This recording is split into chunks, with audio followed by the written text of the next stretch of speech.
morning, everybody out there. This is Aaron Barker, and you have tuned into the Aaron Barker Show. Thank you all so very much for being with me today. Very excited about the broadcast. Looking forward to hanging out, which you can do with us. Just simply go over to Vocal. That's at www.vocl.com. You can search for Real Aaron Barker there. You can also catch us on Facebook, DLive, YouTube, and Rumble. All of those over there, ready for you all to hang out with us. Got all the chat windows up and ready to talk and engage for anybody who wants to join in the conversation. So we are ready to go on this beautiful November 1st, November 1, 2025. I cannot believe that we're already through October. This is always kind of that, you know how you go, you have Thanksgiving and the Christmas, and then after Christmas is over, you have kind of that, kind of that bummed out feeling because Christmas is done, and now you got to wait till next year and all of that. That's the same kind of thing I go through after Halloween. My daughter and I both kind of, that's this whole time of year really is my favorite time of year when it hits into the fall and around the Halloween, kick off that fall season with Halloween and then go right into Thanksgiving and Christmas.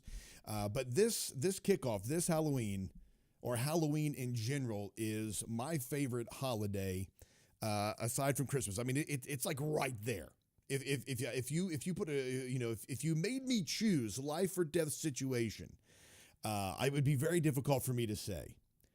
But I always go through this kind of mourning after my favorite holidays like that, especially Halloween and Christmas, of course. But, you kind of go through that day after because you're built up, you're excited, you're looking forward to it, and then it happens, and then it goes away. And you're like, now we have to wait again until next year. So I'm in kind of that mode today, but I'm doing fine. Don't worry about me. It's not going to affect the broadcast at all.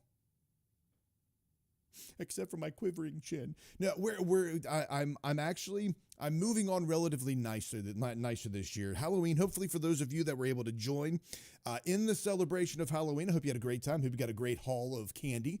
The awesome benefit of being a parent is you can send your kids out, or you make your kids get the candy, and then you are able to benefit from that, kind of like the government. You take your taxes from the candy, right?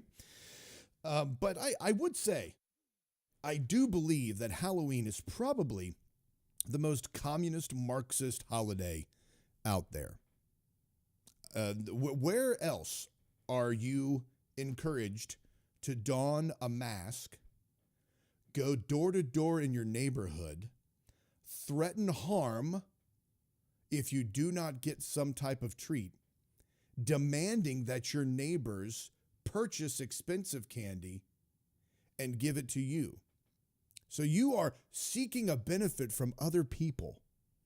They buy it, you benefit. And it seems that encouraging your children to knock door to door, demanding candy in exchange for protection, is very much Antifa-like or Mafia-esque. Just my opinion on that. But there's also, and I know it's November 1. I've already started listening to Christmas music. Started last night because I listen to music or books or something typically when I sleep. And I started last night. I had to move on from Halloween this year, relatively quickly. Man, I hope that I'm streaming. If you can see me out there in streaming land, let me know that you can see me. So yeah, there we go. I can see me. I had to force myself to move on this year because it's a bit of a different year for me. Usually my youngest daughter and I are the Halloween buffs in our family. We love the horror movies and even the slasher movies. We love the horror movies, slasher movies. We love the dress up. Not to say that, my oldest daughter doesn't, but my youngest daughter, this is her Christmas. She is so excited about Halloween. She plans her different costumes, and she really gets into this. And this year was the first year that the two of us went out with another person that wasn't our family. So she went with her boyfriend last night to go trick or treat, and I was with her. I dressed up as Drac from Hotel Transylvania. She was Mavis, and her boyfriend was Johnny. And I walked around with her, obviously, and I was hanging out with her. But then there came a time when I was like, I'm going to kind of, in a way, slowly pass the torch. Because I want her to be able to enjoy her freedom, be able to hang out with her boyfriend. So, old dad decided about half hour, 45 minutes into it that I would bolt, let them go trick or treating, and I would go back to the house. And it was bittersweet for me. I find that watching your kids grow up is extremely fulfilling. You get to a point where your kids are aged and they're doing things and you're proud of them and you want them to grow. But then there's that bittersweet pain that comes when you got to let go. You got to let them live their life. And that's really where it was last night because I decided that I would just kind of, bow out about, like I said, about half hour, 45 minutes into it. So much to my daughter's chagrin, I did start listening to Christmas music last night to kind of help assuage some of the, I don't want to say pain, but some of the bittersweetness there. And it was very nice. But anyway, I hope you all had a great Halloween celebration. There are many people, and I know it's November 1, it's the day after Halloween, but I do want to address just very, very briefly, because this time around each year, it seems like there is the Christian culture wars start. You go into this fall season and we're going to be, it starts off with Halloween, and Christians are all, there's a sect of Christians out there that are like, oh, you can't celebrate Halloween. You can't do any of that. You have to, those are demonic holidays. Why do you dress up like ghosts and goblins and demons? You can't do it. And there's a lot of pearl clutching, and there's a lot of gasping and mouth covering and swooning by the church ladies. And you're just like, look, you just calm down. You're going to give yourself a heart attack, and you're going to hurt yourself if you keep thinking this way. So here I am going to dispel some of the myths in a very succinct and short way, so that as we go into the next culture war, the department stores aren't wishing me a Merry Christmas culture wars, we can set aside the paganism of, or supposed paganism of Halloween, and we can move right on into the necessary and important culture wars, like wishing Merry Christmas instead of Happy Holidays. And I'm not going to go into the origins of Halloween. That's unnecessary. Because so many people out there will cover that, and history is in a way kind of obscure regarding the history of Halloween and its paganism and its pagan origins. Some people say, oh, well, it's definitely pagan. Some people will say, well, it's definitely pagan. Other people will say, well, there's no proof that it's pagan. There's no way for us to know that it's actually pagan. And to all of that, I say, it doesn't matter. It doesn't matter why Halloween was started. It doesn't matter if Halloween was started as a child sacrifice holiday. It doesn't matter if it was started as a pagan holiday. It doesn't matter if it was started as a celebration of witches. It doesn't matter if it was started as a way to ward off evil spirits. None of that matters, because in modern day, people dress up to have fun and get candy, or go to a Halloween party, imbibe on some adult drinks, and enjoy themselves. It's fun. And the people that throw out there that, oh, this is a pagan holiday and it was created and it's the whole point of it was to worship Satan. So that's you're committing the origin fallacy there. It doesn't matter why it started. That's not why I'm celebrating it now. It's not.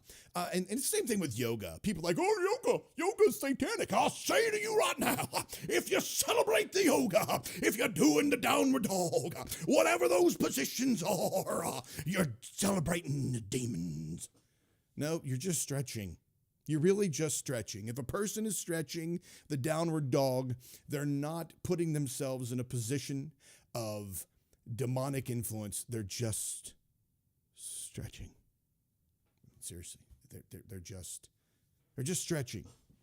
So Halloween being demonic and you celebrating it is cheating on God. Would you allow your spouse to cheat on you once a year? Then why would you celebrate Halloween? Well, because cheating on my spouse is completely different than asking for candy from my neighbor. Which I find, by the way, if you're walking with your kids, a lot of time the people out will offer you candy. Like, hey, you want some? No, I'm good. I'll just steal from my kids like the government steals from its citizens. But there's so much consternation with Halloween and yoga and the pagans. Just there are so many more important things to worry about. So many more things to be focused on. And for people to get so up in arms about Halloween and whether or not I celebrate it and whether or not I take my daughter out or whether or not you take your kids out and let them dress up as ghosts or goblins, all of that doesn't matter, especially with what's going on in the culture right now, which actually impact Christians' view of the world and impact Christians' influence in the world. It is beyond comprehensible to think that the most important thing for some Christians is to argue about the origins and celebrations of a holiday. And to be honest with you, I'm beyond it right now.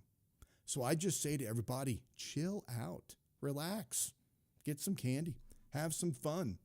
Let's do this story. This is reported on I saw the report on Lindell TV.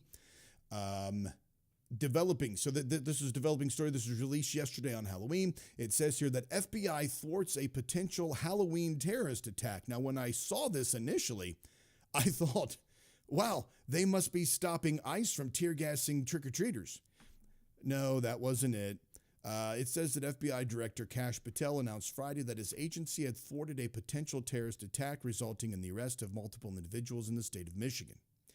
This morning, the FBI thwarted a potential terrorist attack and arrested multiple subjects in Michigan who are allegedly plotting a violent attack over Halloween weekend. This is what Kash Patel announced on X. He said more details are to come. Evidently, according to NBC, the FBI took a group of individuals into custody in Detroit who, quote, were plotting some form of attack with a possible reference to Halloween. It's probably white supremacist Christian militia groups that were saying they didn't want people to celebrate Halloween. That's what it was. It said the outlet cited enforcement officials who suggested that these individuals were arrested has a nexus to some form of foreign extremism. I mean, just some form. It's like, hey, let's go for that group, and they've got to have ties to some type of of foreign terrorism, right? Let's see here. They better be careful, though. If they claim to have ties to some form of foreign extremism and they're deemed as domestic terrorists, Pete Hegseth might just send a missile and blow you up. It says early this morning, the Dearborn Police Department also released a statement on Facebook saying that they were aware that the FBI conducted operations, but they wanted to assure their residents that everything was safe. And it also says here that the FBI director's initial announcement claimed that there seems to be consternation within the FBI that the director announced these arrests prematurely. So that was an interesting development there, that they were announced prematurely. But when I saw this, I initially thought that perhaps they were talking about the unconstitutional efforts of ICE in the streets. But I think I was wrong. Because over in Illinois, it was a little more hectic over in Illinois. Let's go ahead and take a look at what happened there. Let's see. This is so over the I believe it was on the 30th. ICE decided that they would try to apprehend some people. What they said were, excuse me, what they said were undocumented immigrants and such and so forth. They were just terrible, terrible people that were there. Here is what ICE unleashed on the streets in Illinois. Let's take a look at this.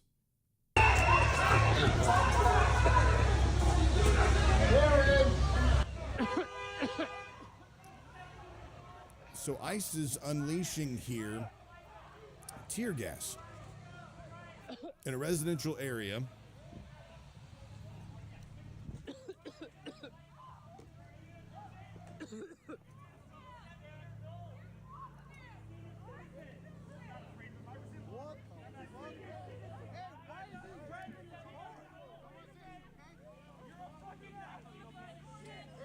Of course, people were taken to the streets as well, sharing their consternation with ICE also. Now, just to give you some background on this particular story here.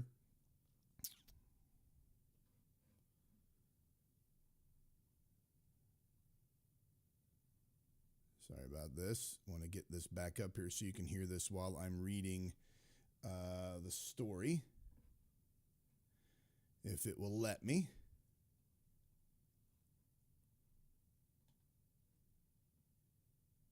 Okay. Hold on just a second, folks. Extremely professional, doing it live, just like Bill O'Reilly right here.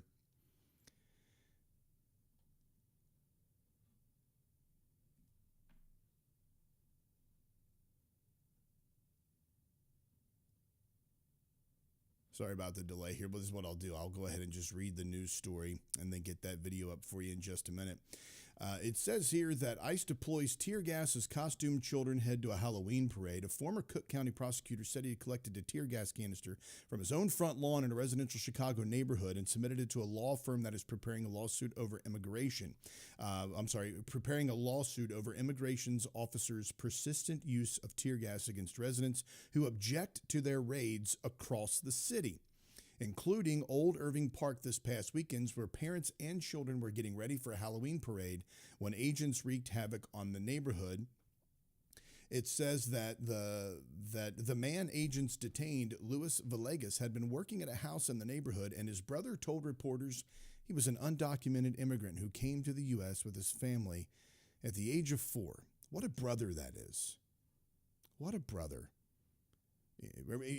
Could you now that this is like, honestly, a brother turning his brother in for being an undocumented immigrant. Now this might be celebrated and lauded by some of the conservatives out there as being a great move on this man's part. But this is what law enforcement is doing. This is what see something, say something does, right? This is what we are being taught to do by our government. You snitch out your own flesh and blood. I mean, you see this, and I wonder if J.D. Vance is going to snitch out his own flesh and blood because his brother is actually accused of voter fraud. He's trying to run, I think, for mayor of Cincinnati. I wonder if J.D. Vance is going to follow his own principles and turn in his own brother. But the story here says, and I'm going to go ahead in the background and play this video for you all whilst we're discussing this. But it says that his brother told reporters he was an undocumented immigrant who came to the U.S. with his family at the age of 4. Neighbors ran out of their houses and filmed and heckled the agents. The outlet reported that agents got out of their vehicles moments later, put on their gas masks, and attacked at least 2 different people.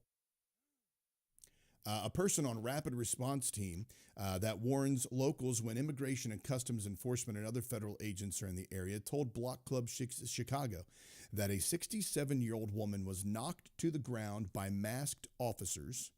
She and a 70-year-old man were detained, and Assistant Homeland Security Secretary Tricia McLaughlin claimed that they were arrested for assaulting and impeding a federal officer. McLaughlin also claimed Villegas was arrested for a previous assault charge, but provided no evidence of his criminal background. There was another woman pushed to the ground by ICE as well. This is just turning into a normal thing here.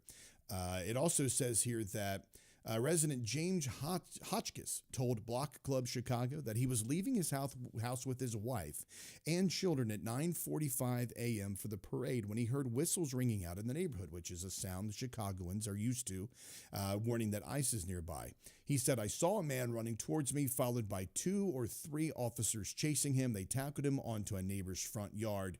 I took my glasses off because my eyes were burning. I saw someone pour water on a tear gas canister that happened to be on fire." This is the 3rd straight day that federal agents have deployed tear gas against Chicagoans, and the 7th time in 22 days. It says here also, you had folks who were literally out on the street taking their kids to this Halloween parade when this happened.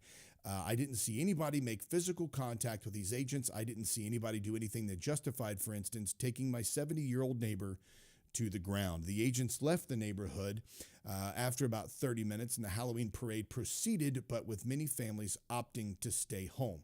Now, there are going to be people who say that these are official ICE proceedings, that these things are okay, that this is exactly what they voted for, this is exactly what they wanted.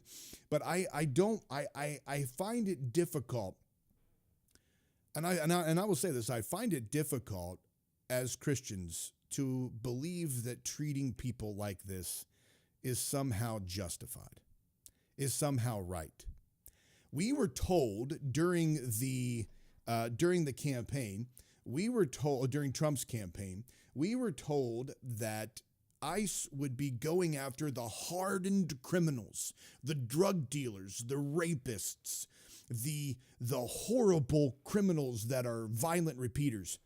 A man who's been in the country since he was 4 years old, who was doing some kind of remodeling at a local, I'm assuming some kind of remodeling or some kind of work at a local home, seems to me far from the rapists and far from the drug dealers and the hardened criminals and the murderers that are claimed to come across the border. I mean, it perplexes me, because people will watch these videos and they'll be like, "That's what I voted for." You voted for residents in a town to be tear gassed 7 times in 22 days. This resulted in 2 arrests of why they were going there, and 2 others. So 4 total arrests, 2 of which had nothing to do with illegal immigration and everything to do with people saying this is injustice.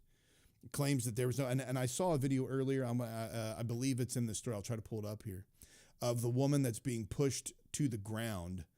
And I believe I think this might be it. I'm sorry, I had a lot of these videos lined up here. Just a second. Let me see if this is one of them.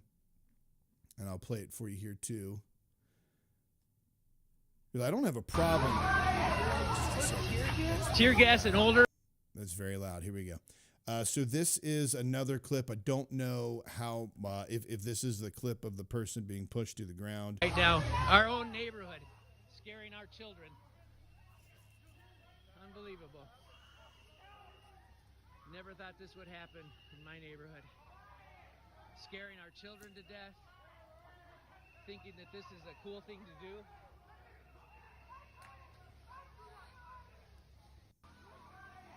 Yeah, so that's another video there of people just filming the tear gas deployed on people around their children. And again, I understand that people are going to make the argument that I think this may be it. Let me see if I can get this one here for you all. And again, I understand that some people are going to make the argument that these folks are illegal. Yeah, here's the video of the woman being pushed to the ground. This from what I understand, this van here is that is an ICE agent. She approached him. Let's go ahead and play it here. Sorry, my mouse is acting up. Oh, get up. Get out. Fuck.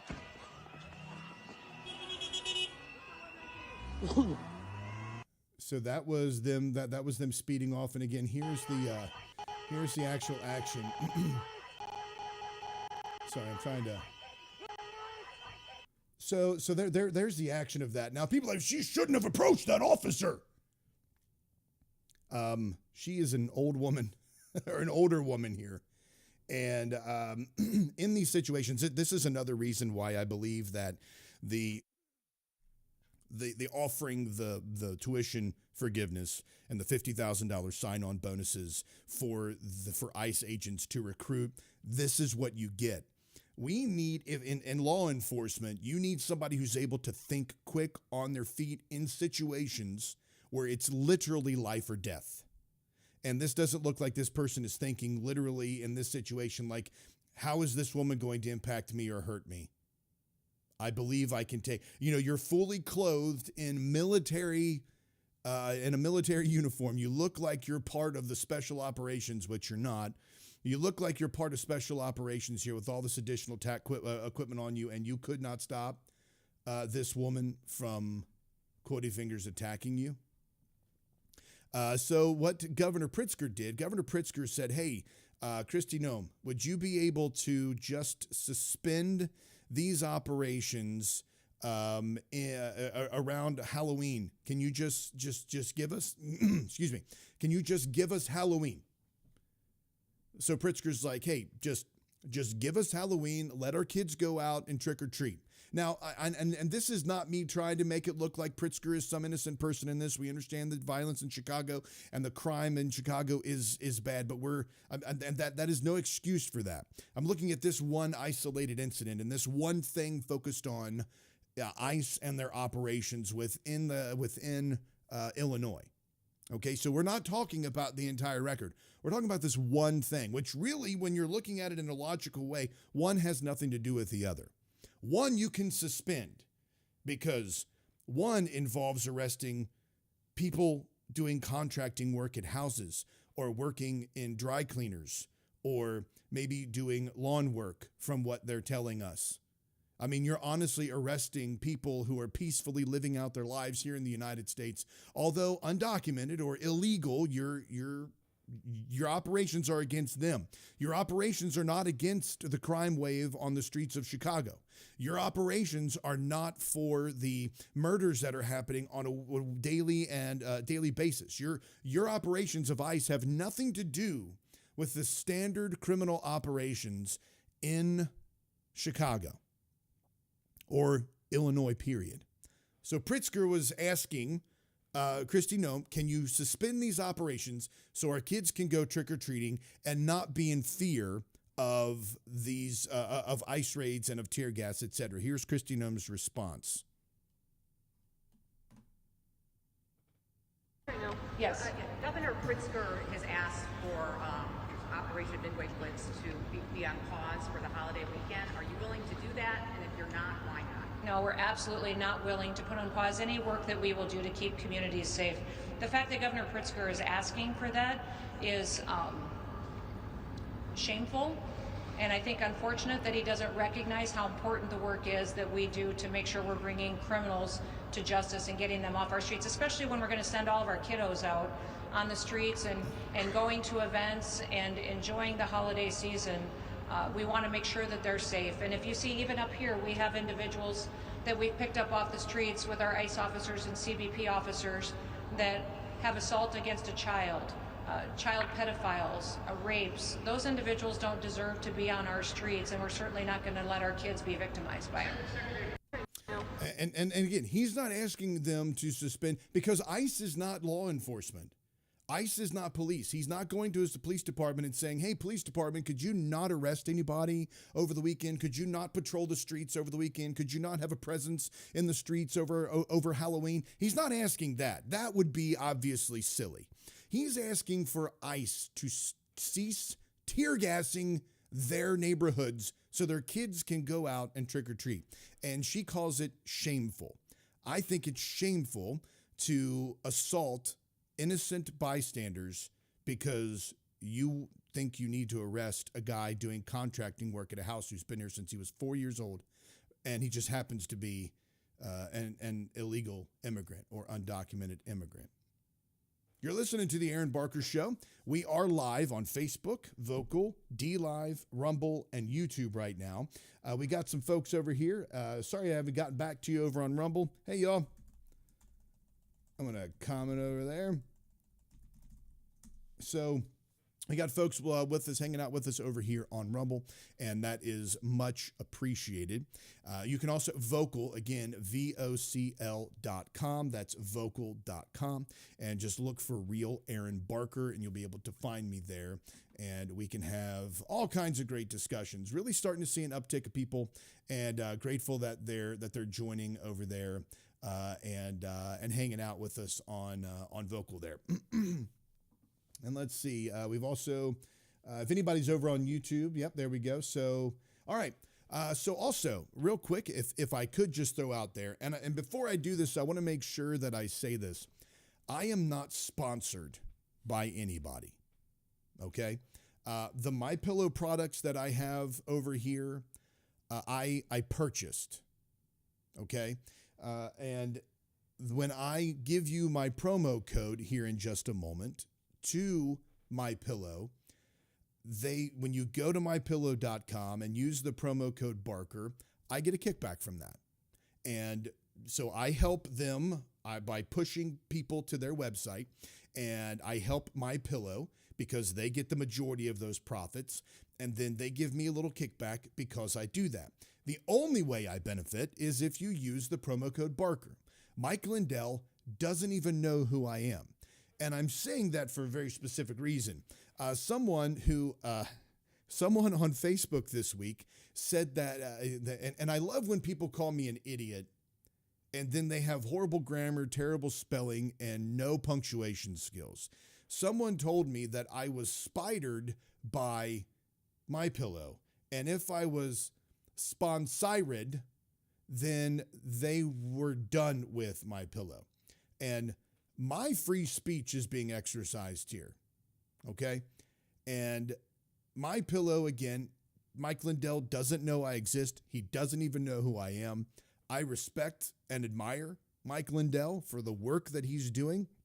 So when I was able to find products that I could use for my family and help Mike Lindell and support their efforts for election integrity, I was all about it. And to be honest with you, I had MyPillow products, and I've been using MyPillow for almost 10 years before the election integrity thing happened, right? And this was really like before he really exploded onto the scene on us. I think it was like right after, I can't remember. I think it was 2016 or 17.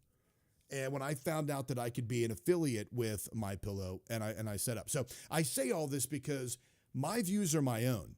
I say what I believe and express those convictions. I'm not sponsored by anybody. Nobody tells me what to talk about on the show. Nobody controls my content.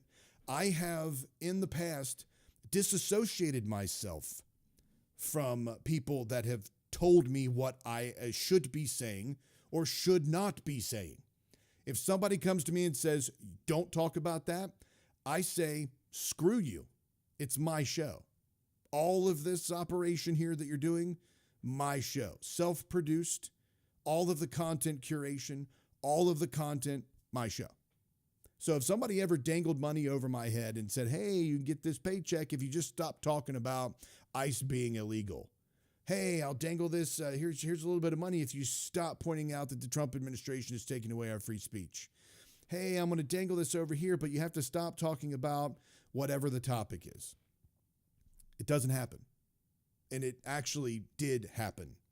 I had a sponsor of my show back in 2013, and he came to me, started telling me that what I needed to do for my show prep, what I needed to do for my show prep format, what I needed to do for the length of my shows. And I was like, you know what? I don't need this. So I bolted. I gave up money that was being covered for me to be on the air at the time. It was a pay-as-you-go station. And I told them, I was like, no, I'm not going to do that. So anyway, but I digress. Didn't mean to go off on all of that. I'll probably have to edit that out later. So anyway, every great day begins with a great night's rest, and every great night's rest begins with My Pillow. That's why my family and I use My Pillow. I use their pillows, I use their sheets, I use their towels. I even drink the delicious Rev 7 energy drinks, which are phenomenal. This is the lemonade flavor, the blueberry citrus flavor, and I actually tried the green apple flavor, and it was, oh my gosh, it was tart and crisp. I don't know what I did with the can, or I'd show you the can for that.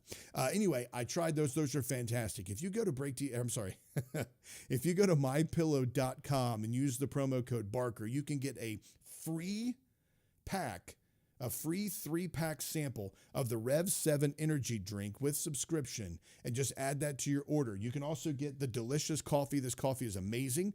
You get, when you go there when you go to mypillow.com, click on coffee, you can order either the K-Cups, which come, or the pods, I think is what they're called, the individual pod servings that can be used in the various pod single-serving coffee makers. You can also get just the regular ground or the whole bean coffee. I have here the dark roast. It's a Honduran Marcala. I believe it's Marcala, either that or Marsala. So let me do this. I have the dark roast Honduran Marcala. I have the dark roast Honduran Marsala. See, that way I can edit it later when I find out how to pronounce it. Anyway, this coffee is amazing. It is now my favorite coffee, and I do drink quite a bit of coffee. And if you go to mypillow.com, go to My Coffee, use the promo code Barker, you get a massive discount on this when you also sign up for a subscription. So when you sign up for a subscription on this, it auto ships and it comes to you. It's like a subscription for coffee. A coffee subscription, and it's incredible. So try that out. Also, they have amazing bed sheets back here, the Percale bed sheets. I think they might be sold out of those. I stopped talking about them last week, and I just remembered they might be out of those. But then, of course, the My Pillow towels, which actually work super absorbent. So try those out. Go to mypillow.com. I really didn't mean to talk that much all about the MyPillow products, but really, I wanted to point out that I'm not sponsored by them. I'm not sponsored by anybody. All I'm doing is finding products that I think are amazing, that I actually use, and then I tell you about them.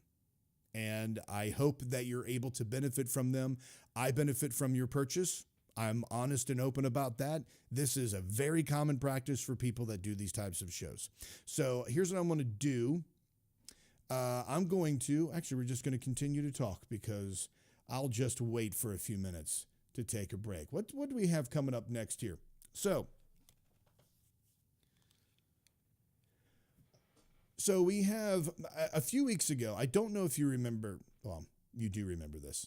A few weeks ago, Donald Trump was asked on Air Force One about about a comment that he had made regarding heaven. And when I saw the comment, I wanted to talk about it, but I unfortunately had forgotten to bring it up on his show, so that's all on me. But what I want to do real quick is I want to bring up this video, and I want to play for you what Donald Trump said about going to heaven, and then I want to kind of give my thought about that.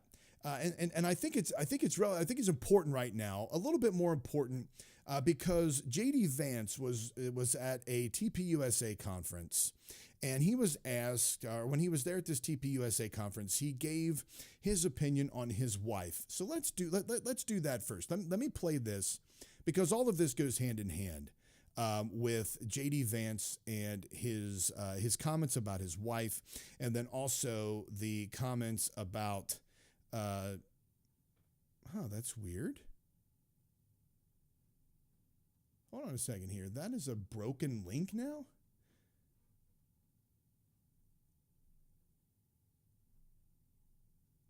Oh man, that's odd. So J.D. Vance had replied to a person. J.D. Vance had replied to a person that posted a video of him at the TPUSA conference and his comments about his wife while he was there. And when I went back to the link to pull that video up, excuse me, when I went back to that link to pull the video up, it was gone. So I was trying to find that speech. Unfortunately, that is very unfortunate. But oh man. see if I can find this real quick. It doesn't take that long here on Twitter, on the Twitter machine to find it. Yep, here we go. Yep, that was relatively easy to find. Pushing out policy.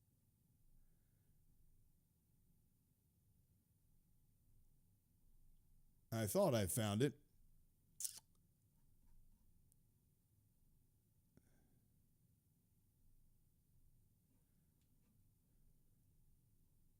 Sorry about the delay here, folks. You know what I think I'm going to do real quick? I think I am going to take a quick break to find this video because I do want to play it. So enjoy this music, and I will be right back. We're professional, folks. We're going to do it live.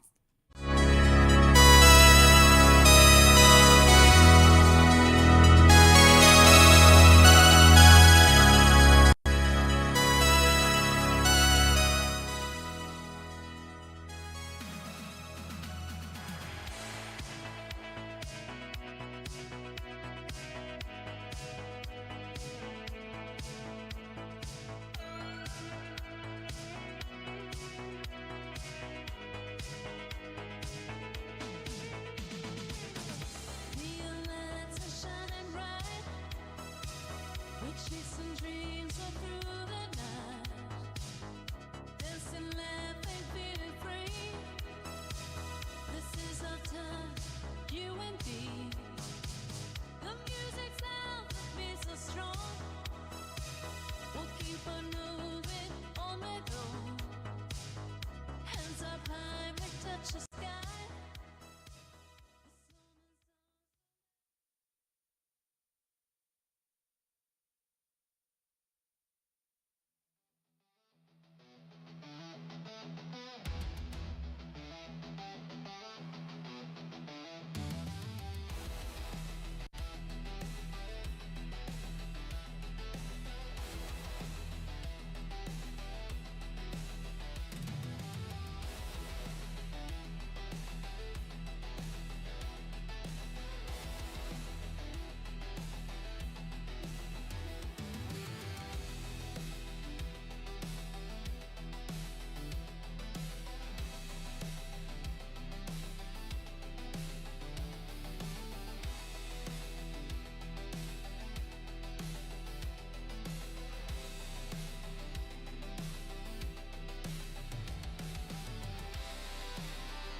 right, folks. Thanks for staying with me during that break. That happened. Sorry, I allowed that to throw me off because I had that video queued up, and then when I went to it, it was just gone. They zapped that off of the internet sphere, off of the Twitter sphere. So I wanted to find the video. There's a longer video. Which is it's about 9 minutes long, but I don't want to go into all that. What I want to do is I want to focus on J.D. Vance's comments regarding his wife and their interfaith relationship, etc. So I'm going to pull this up here, and I would like us to watch this video with a question that was being asked of J.D. Vance at the TPUSA event, and this is again his response to this question, which is a good question. I'm not doesn't really matter. Here we go.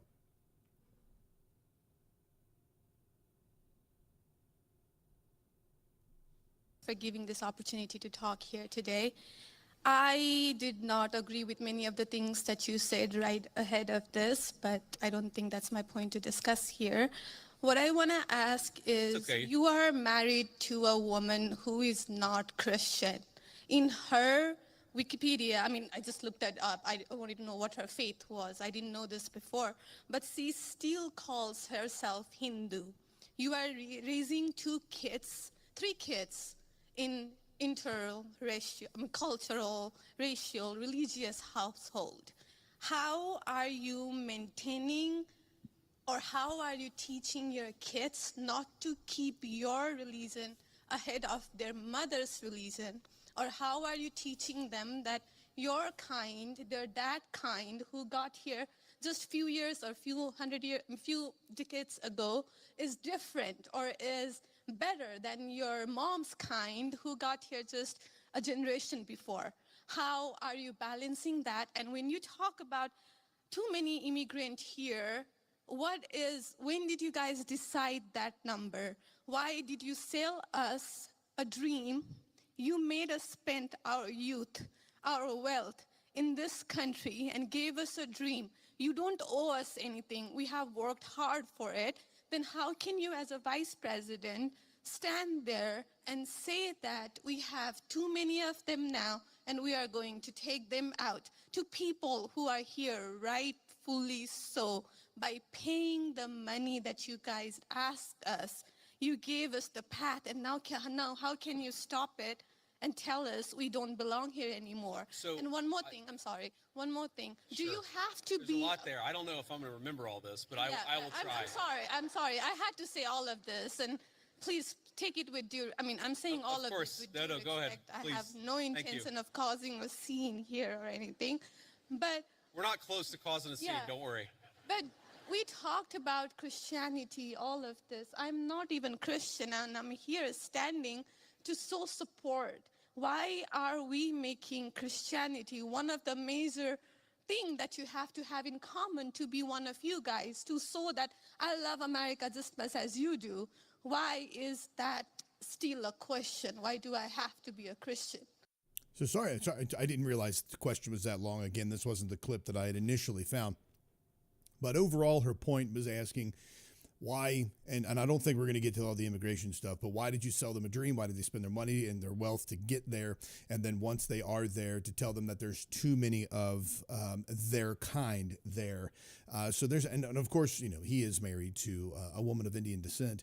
So that's a very compelling question coming from somebody like that. And I think it's very valid. So let's see what he has to say in response to a lot of this.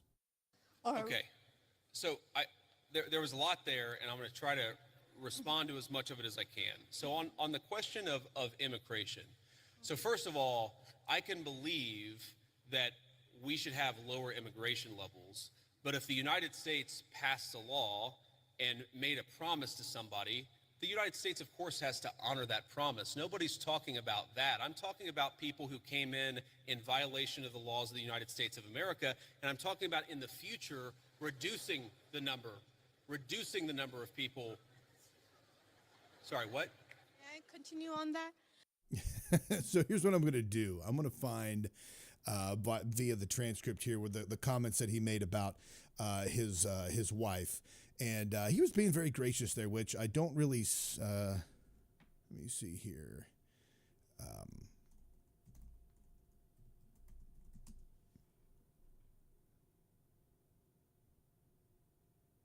Okay, here we go.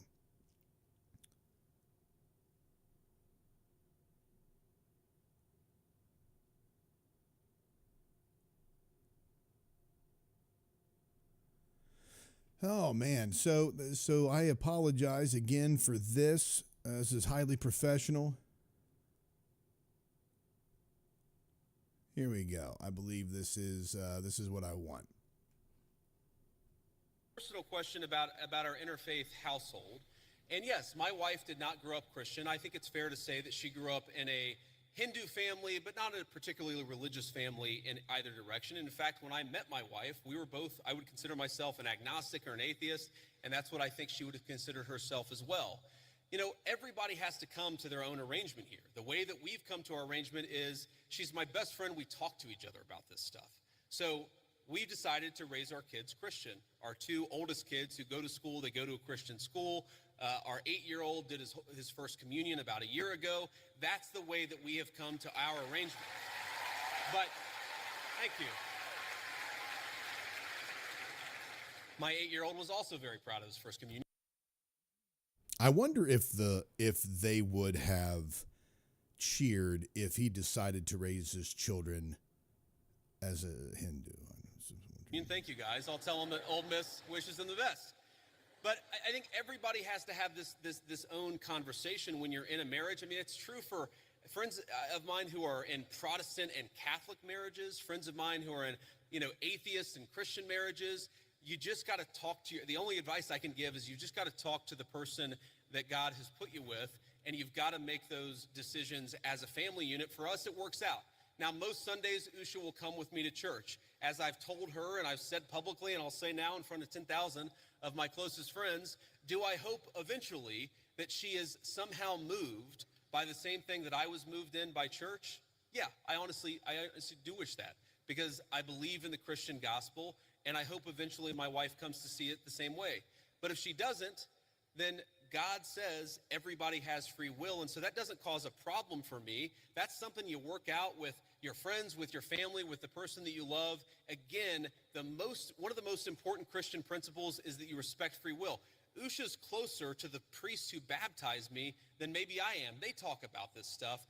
My attitude is you figure this stuff out as a family, and you trust in God to have a plan, and you try to follow it as best as you can, and that's what I try to do. So when he made that comment there about if she doesn't come to the belief that he has here, I wonder why he followed that up with free will rather than following it up with what his religion actually teaches. He says if she doesn't come to the belief that of the Christian gospel, then God says everybody has free will. That doesn't cause a problem for me. So I wonder if in all of his studies and all of his conversion, if he ever came across extra ecclesiam nulla salus, which means outside of the church there is no salvation. So as he's talking about this, if my wife, if she doesn't decide to convert to Christianity, I mean, she's going to burn in hell for eternity. But God says we have free will. I don't know. It seemed a little bit terse. It seemed a little bit not disrespectful, but it just seemed a little glib, as if this wasn't a massive concern, because he was kind of playing this off in this religious pluralism thing, and it's really weird to me that it's presented like this. Like they'll have these hard stances on Christianity and hard stances on immigration, but when it comes to personal conversations and personal relationships, that stuff really doesn't matter. It's all about free will. And he was confronted on social media about this, which is where the initial clip came from, and right there it is. Right there is the clip. I clicked on the wrong link, and right there is the clip in my notes. How in the world? I missed that. Okay, well, we're just going to forget that happened. So somebody confronted him on Twitter about this, and Vance really kind of doubled down on this whole situation. So somebody made a comment on, and that's what was deleted, the guy's original comment, which said,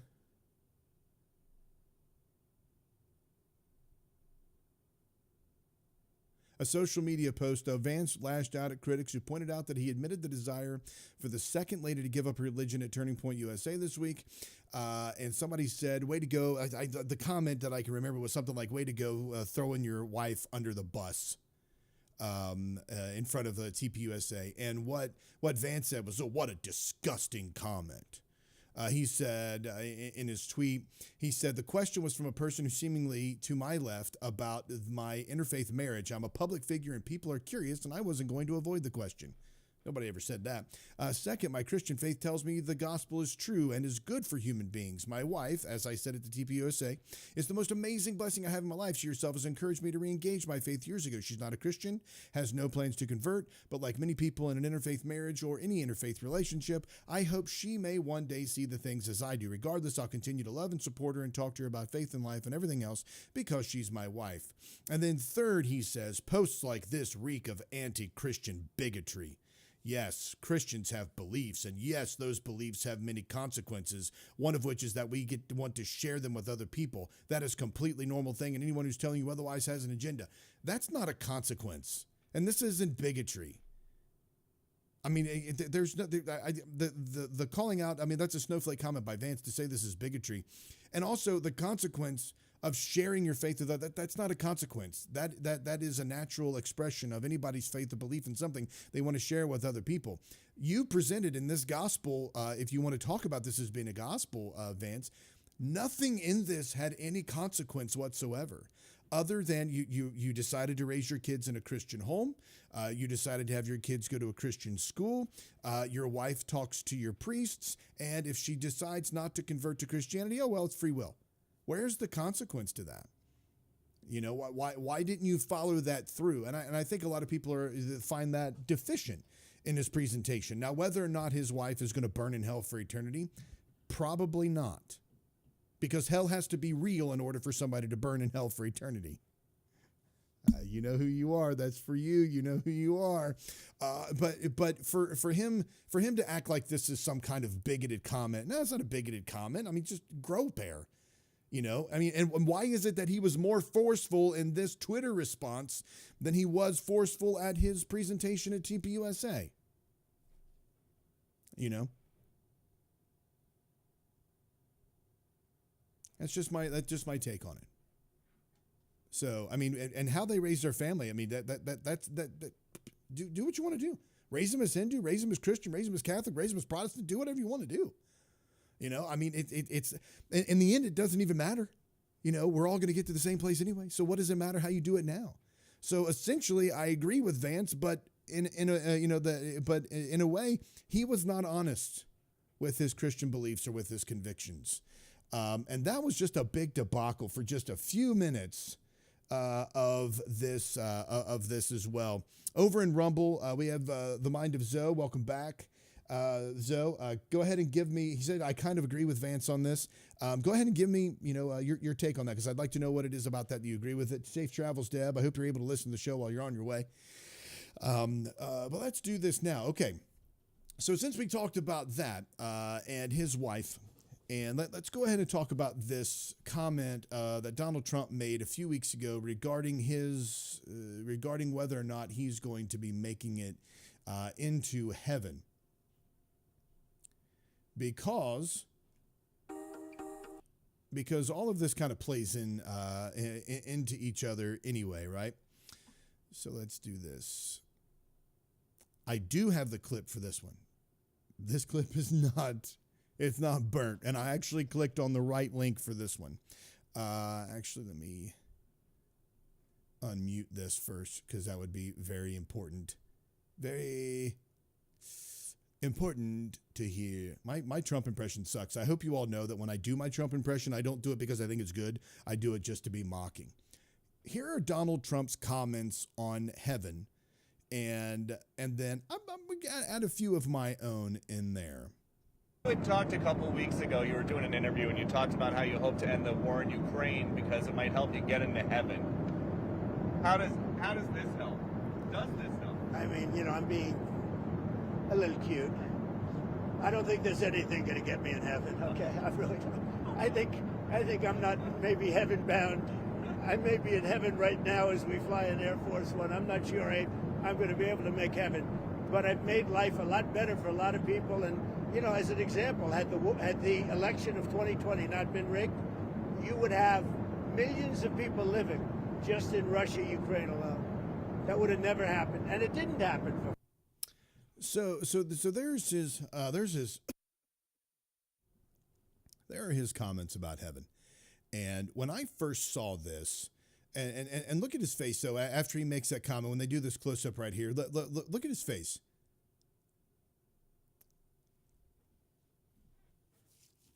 People got so mad about this. Trump doesn't understand the gospel. Trump doesn't know what the gospel is. Trump, like these, pounding through like King Kong, all of these social media theologians who purport to know the inner workings of God's mind. The discussion between Calvinism and Arminianism and Universalism and all these different things. I mean, all these people, they're like, oh, God says this and God believes that, and you have to be baptized as an infant, and you have to be baptized when you have the age of accountability, and you have to use the King James only Bible, and you have to go to this kind of fundamentalist church. I mean, all these people think they purport to know what God is thinking. I've come to a conclusion in my life. There's no way that I can do that. I can take the Bible and in my meager, very limited understanding of it, try to make sense of what the Bible says. Trying to apply that ancient teaching about immigration to today is quite difficult. And there's something, I'm going to put a pin in that conversation here. Maybe no, I'm going to pull that pin out real quick. There's a couple of things about this. You have the people that will say, back in the Old Testament, they had strict laws on immigration, who could come in the country, blah, blah, blah. And then you have folks that say, well, there are commands in the Bible that say, treat the foreigner with, I'm going to paraphrase here. This is the Aaron Barker perversion of the Bible. This is the Aaron Barker version. When the foreigner and sojourner is among you, treat him with love, treat him with respect. You were yourself aliens. You were yourself wanderers. So there are commands there for us to treat the foreigner like one of our own. People try to build a case that Israel had borders and they had an immigration policy and they had, some people probably try to build that they had ICE involved in there. There's a difference between those two, because when I look at the Old Testament and I say something like, when I read those texts of Scripture that say that the foreigners are supposed to be treated better in the Old Testament, when I look at those passages, and it tells me that we're supposed to love the foreigner and remember that we also were caught in, that we were also, that Israel, not we, but that Israel was also wanderers and aliens.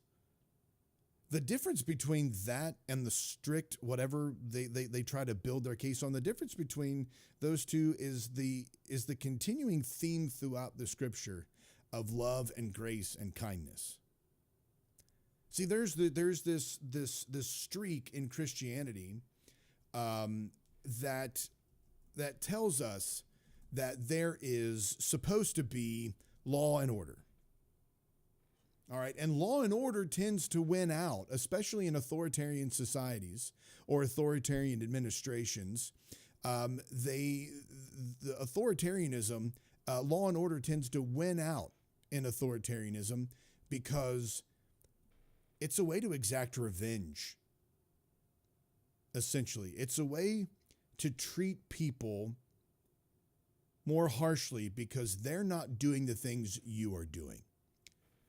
I knew a person that worked at the Internal Revenue Service years ago, and he aspired to become a tax agent, an officer that carried a weapon and went door to door to tell people that they were behind on their taxes. And I asked, I was like, why would you want to do that? And he said, well, I pay my taxes. They should have to as well. Wow. I mean, that kind of mentality to me, that kind of mentality doesn't appeal to me. And I also don't think that mentality appeals to the overall teaching of the gospel or the teaching of Jesus. I pulled up here a couple of these texts of scriptures. It says that foreigners are to be treated as you would a native-born Israelite. It was forbidden to exploit or oppress a foreign resident with the rationale that Israel's own experience as sojourners in Egypt should breed empathy. Foreigners, along with the fatherless and the widow, were to be treated justly, and no one was to withhold justice from them. Farmers were to leave the gleanings of their fields for the poor and the foreigners. God is described as loving and protecting foreigners, and a curse was to be pronounced on anyone who denied justice to them. Foreigners were included in community festivals and celebrations, such as the Feast of Tabernacles. Some tithes were used to provide for foreigners. Do you mean to tell me that tax-paying Israelites and tithe-paying Israelites actually use that money for foreigners and widows? Oh, Lordy, what a scandal. Cities of refuge were available to both Israelites and foreigners in cases of accidental killing. There are some conflicting Old Testament passages as well, especially in Ezra and Nehemiah that talk about the tension that exists between foreigners and such. But building a case from the Bible to treat foreigners that way without looking at the compassion and the love and the grace that is the scarlet thread which runs from the Old Testament all the way to the New Testament, it's very difficult to understand. It is very difficult to understand grace just on a regular scale. It's very difficult to understand grace. It's even more difficult to try to show grace to other people in the way that it's been shown to you. That's what we're supposed to do in the gospel. We're supposed to remember the same way that others, the same way that we were treated by the gospel of Christ and the forgiveness that we received. And we're supposed to treat others with that same kind of grace and kindness. Now, it's extremely difficult. It's extremely difficult trying to understand grace on its own, trying to apply grace to ourselves, let alone apply grace to other people. So in my view, I could be wrong on this. Highly doubt it. I believe that we should show other people opulent, extravagant grace because that's what we expect to be shown to us. That's what we want given to us. So that's how we should treat other people. Now, then the question arises, well, what do we do about people who break the law? There are obviously things in a civil and just society that need to be done for people who break the law. Equating people who come into a country seeking a better life, trying to flee persecution, trying to flee the cartels, trying to get away from the societies that are dangerous to their children. Those criminals, quotey fingers, those people who enter the country illegally are not on the same level of criminals that murder, rape, pillage, destroy. I had somebody tell me this week that if you're a criminal, you lose your rights. If you're a criminal, you lose your rights. How silly that is. How ridiculous that comment is. How unbelievably uneducated that comment is. Because that is the same thing that the Trump executive orders that we talked about last week, and a lot of the stuff that I've posted this week talk about as well, is if you declare someone a domestic terrorist, then you can exact extravagant means, extrajudiciary means, you justify them to stop that person. Donald Trump has killed over 60 people that he has deemed narco-terrorists. The Senate has even said that they've received no proof whatsoever regarding whether or not they are actually terrorists.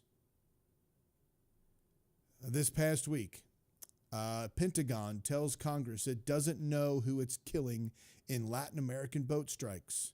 The U.S. War Department officials don't know the identities of the 61 people who have been extrajudicially executed in military strikes on boats in the waters near Venezuela and in the eastern Pacific Ocean. Citing House Democrats who attended a classified briefing on the campaign, the department officials said they do not need to positively identify individuals on these vessels to do the strikes. They just need to prove a connection to smuggling, said Representative Sarah Jacobs.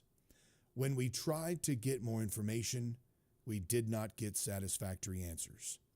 While the Trump administration has cited overdose deaths in the U.S. related to fentanyl to justify the bombing campaign, lawmakers were told in the briefing that the boats that have been targeted were allegedly smuggling cocaine, though the Pentagon has not provided evidence to back up its claims about what the vessels were carrying. They argued that cocaine is a facilitating drug of fentanyl, and that was not as satisfactory for most of us. The briefing came after the Pentagon shut out Democrats from another briefing it held with Republicans a day earlier, which left Democrat senators fuming. Democrats who attended Thursday's briefing said Pentagon lawyers were pulled from the meeting last minute. So this is the type of transparency that we are supposedly receiving from our government, which tells us nothing. It's telling us nothing. It's not giving anything that would remotely identify who these people are and why these people are being killed. Where's the proof? So in regard to this, you deem somebody a narco-terrorist, a domestic terrorist, you don't have to provide proof. You just bomb them. Just blow them up, kill them. Kill them all, let God sort them out. Shoot first, ask questions later. Drop bombs, think about it later.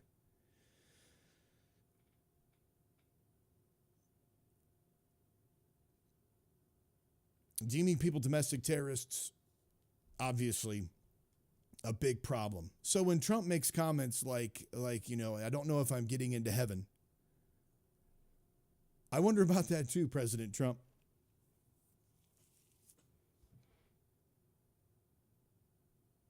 I wonder about that too. So not just for you, by the way, but when I saw this video, let me get back to this. When I saw this video here of Donald Trump, when you look at his face after Ducey asks him this question, he kind of, he's like, yeah, I get you. And then look at him. He's got that little kind of look on his face, being, a little cute, right? I don't think there's anything getting me into heaven.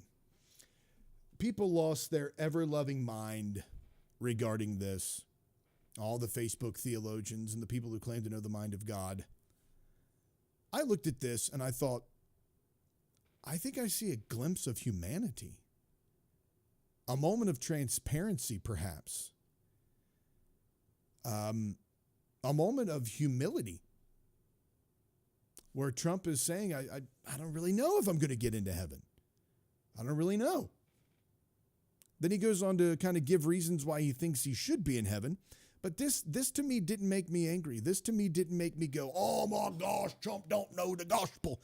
I looked at that and I was like, oh man, that's sad to ask that, to be in a position where You're supposed to be, where all these people consider you to be a Christian. You have spiritual advisors around you. You talk about how great you are, the money that you've earned, what the great things you've done for the world, the peace that you've supposedly brought to the Middle East, and bring up all that stuff. But none of those things get you into heaven. And none of those things erase you from the Epstein list either. And none of these comments erase the fact that the Epstein files still haven't been released. Nothing erases the fact that the Epstein files haven't been released. And I saw this, I think it was a tweet. Saw this tweet, and this tweet says, show us all the Epstein client list now. I agree 100%. Why would anyone protect these scumbags? Ask yourselves this question daily, and the answer becomes very apparent. Why are they protecting people who are on the why are they protecting the clients? None of the clients have been arrested yet. You know, what they did to Andrew over in England. The British royal family has evicted and stripped. King Charles has officially torn away his disgraced brother Andrew's prince title and ordered him to pack his bags and leave the royal lodge. We don the red hats. America dons the red hats of the pedophile in chief and celebrate the fact that he's the next Messiah. And this tweet that said, show us all the Epstein client list now. Why would anyone protect those scumbags? Ask yourselves this question daily, and we do. Many of us ask ourselves this question daily. Why is the Republican Party, why is the Trump administration, why are Republicans that were so hell-bent on the Epstein files being released before Donald Trump said that they were just a conspiracy theory, why is it that they are no longer concerned about the Epstein files? Why is it no longer a big deal for them? I think we should just release the Epstein files. To be honest with you, I agree with Donald Trump Jr. You know, Donald Trump Jr. says, show us the Epstein client list now. Why would anyone protect these scumbags? Ask yourselves this question daily, and the answer becomes very apparent. Yeah, Don Jr. It does become very apparent. You're listening to the Aaron Barker Show. We're live on Vocal. That's VOCL.com. At Real Aaron Barker. Also go to, you can go to Facebook, YouTube, Rumble, or DLive and listen to all those places and chat with us as well. And we would be happy to converse with you. And I say we, I'm talking about me and all the faithful listeners of the show and all of the fantastic people that have joined us and consistently join us over there. Okay. I think... There we go, yeah. I just want to leave this up there a second. Show us all the Epstein client list now. Why would anyone protect those scumbags? Ask yourselves this question daily, and the answer becomes very apparent. Yeah, Don Jr., it does become very apparent. All right. Let's talk a little bit about these SNAP benefits, because this is important. I know we talked a little bit about the about immigration and such earlier, and just very briefly, we were talking about the kind of the scope of the biblical understanding from the Old Testament till now. And I don't purport to know. I don't purport to be a biblical scholar. I don't even consider myself a theologian. I consider myself someone who has read the Bible and read a lot about the Bible, and I know different viewpoints about the Bible, but I don't purport to be a scholar or a preacher or a minister. Although I am an ordained minister, I don't walk around wearing that badge on me or anything. When I say that, when I talk about the scriptures, this is from a layperson's understanding, from my reading and my study and such, trying to understand the totality of scripture and try to understand what's being taught in the Bible. I think that there are a lot of things in the Old Testament that are not applicable to us today. And I say that because there are a lot of people in the post-millennialist movement and a lot of people that would consider themselves to be theonomists. And what they believe is that the laws in the Old Testament are so good and so holy and so righteous and so perfect that they were delivered by God, that we use those same laws to govern our nation now. So laws about immigration, laws about stealing or theft, laws, it's the same thing, laws about I almost said capital punishment, but I wanted to hold off on that one. Let's just do this real quick.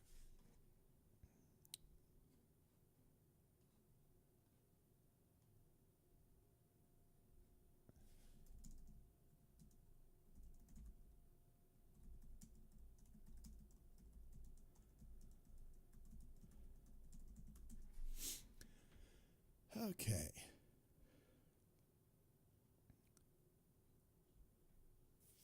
So they break it down. So theonomists believe that the Old Testament law, that the civil laws given to the ancient civilization of Israel should be applied to our culture today, as we said, to the modern civil governments.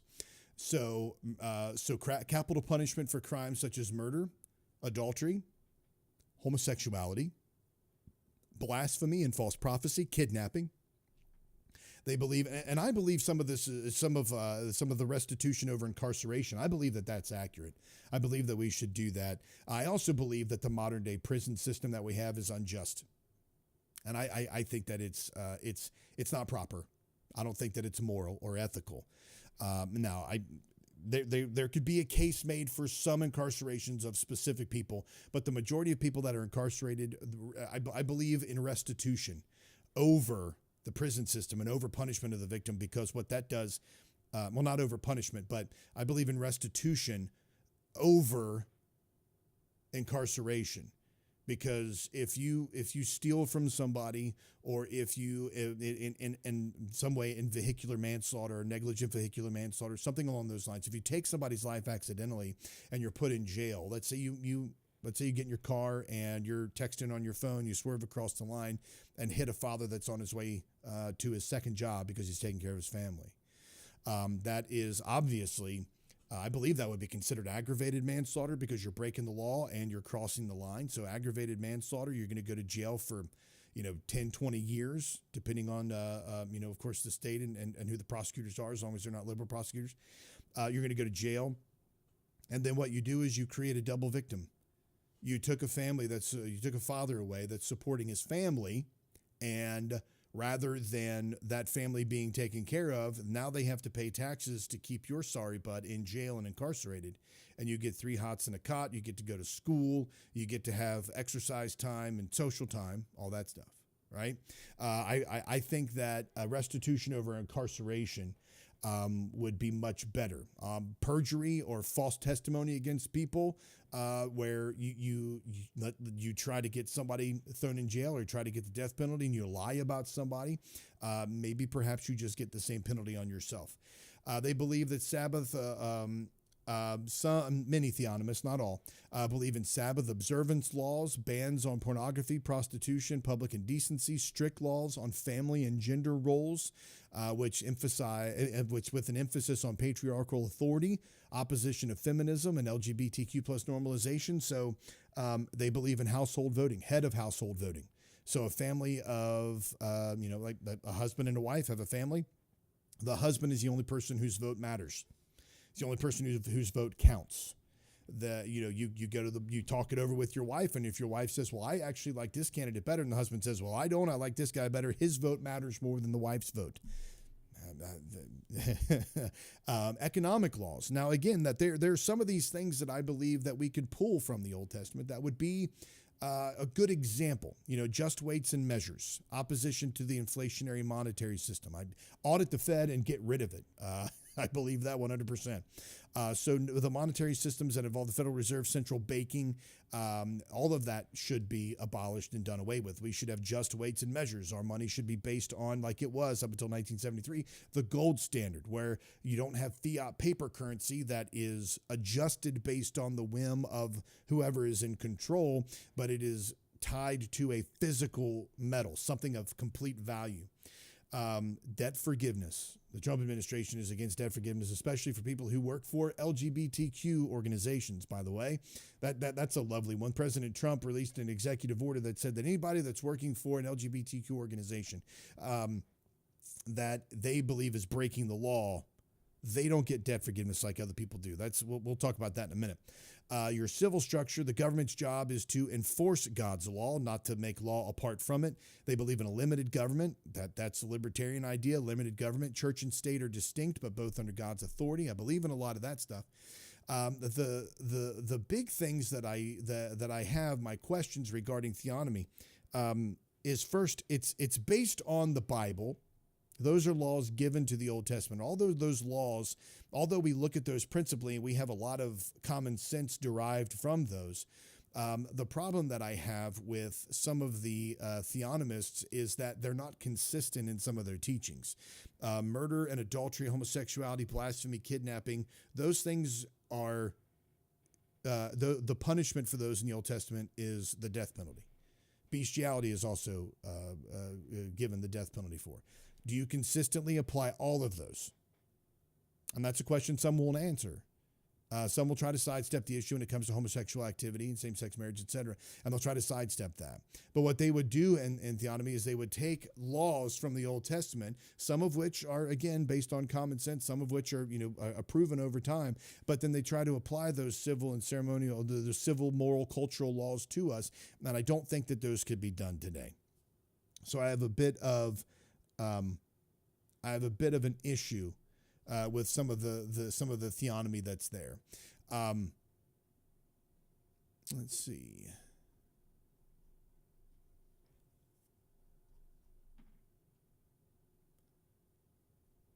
But in a lot of that,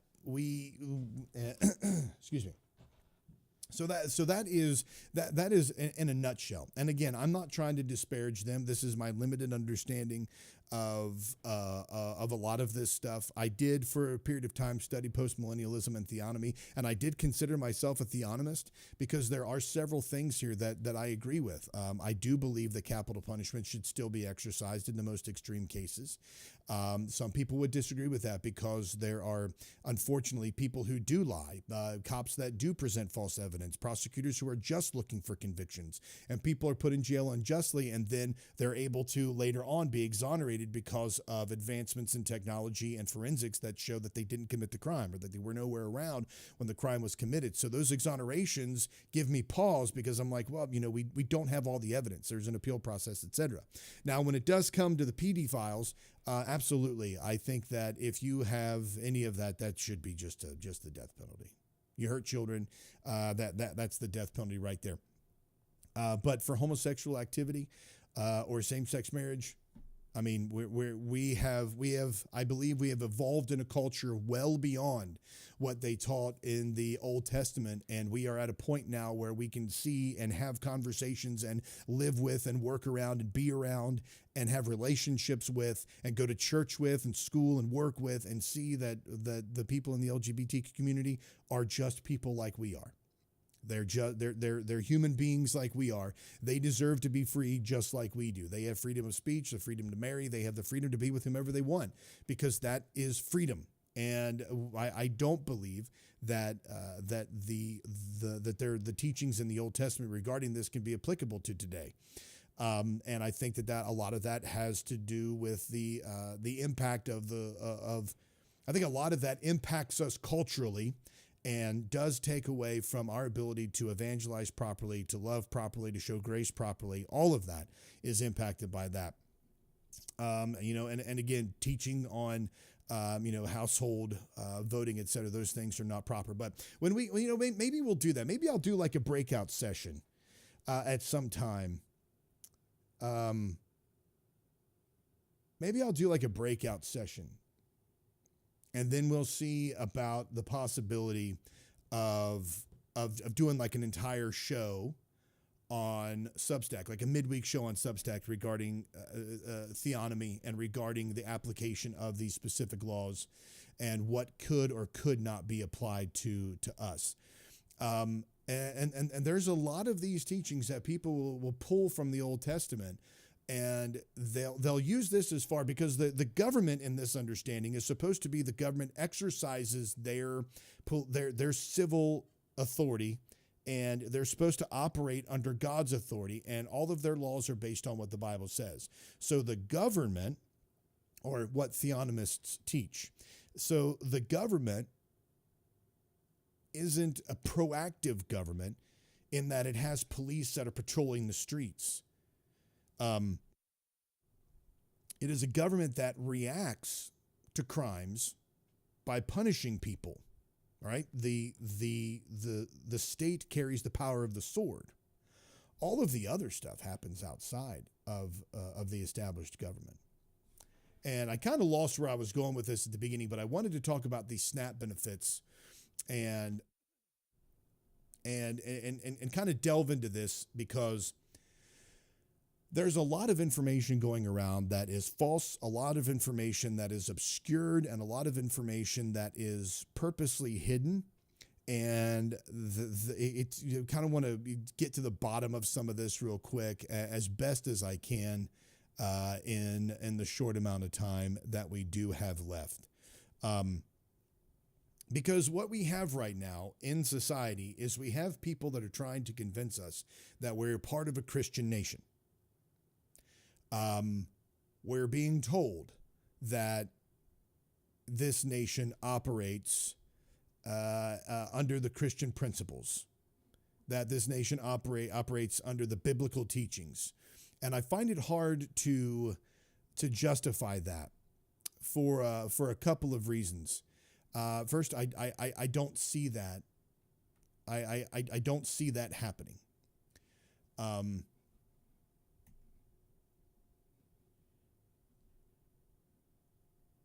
I posted yesterday the Happy Halloween to everybody, that a lot of Trump's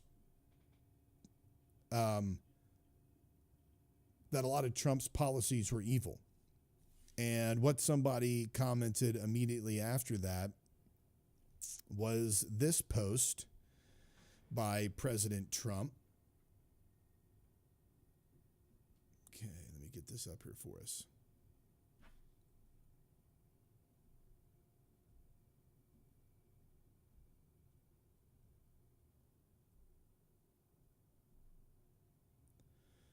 Sorry, folks. This is part of what I was talking about last week. I have to resize a lot of my things here because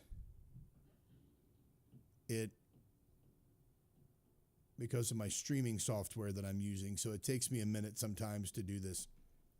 This was tweeted out by Donald Trump on Halloween. It says, Christianity is facing an existential threat in Nigeria.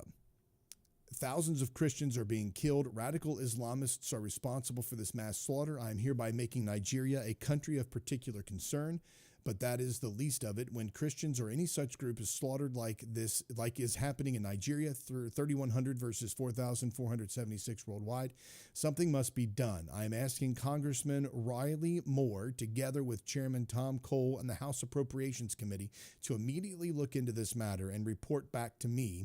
And the United States cannot stand by while such atrocities are happening in Nigeria and numerous other countries. We stand ready, willing, and able to save our great Christian population from around the world.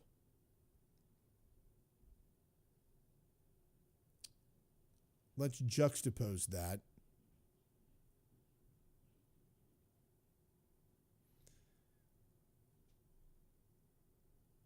just a second here. Let's juxtapose that with this.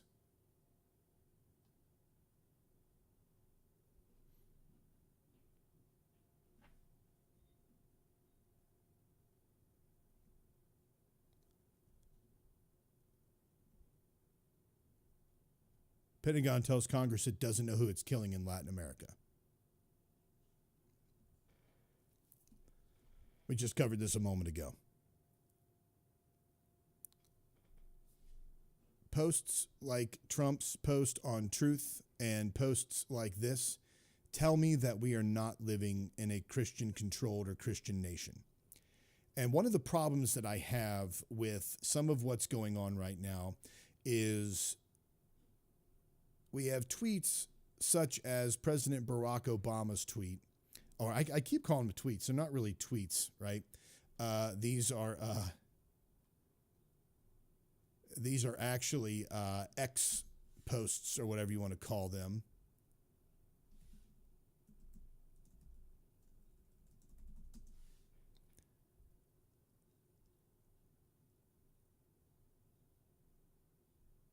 Here is Barack Obama's tweet.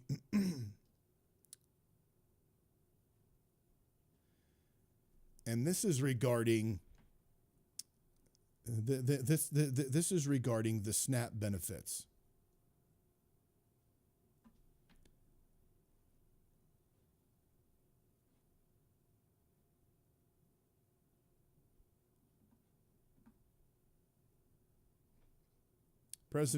Former President Barack Obama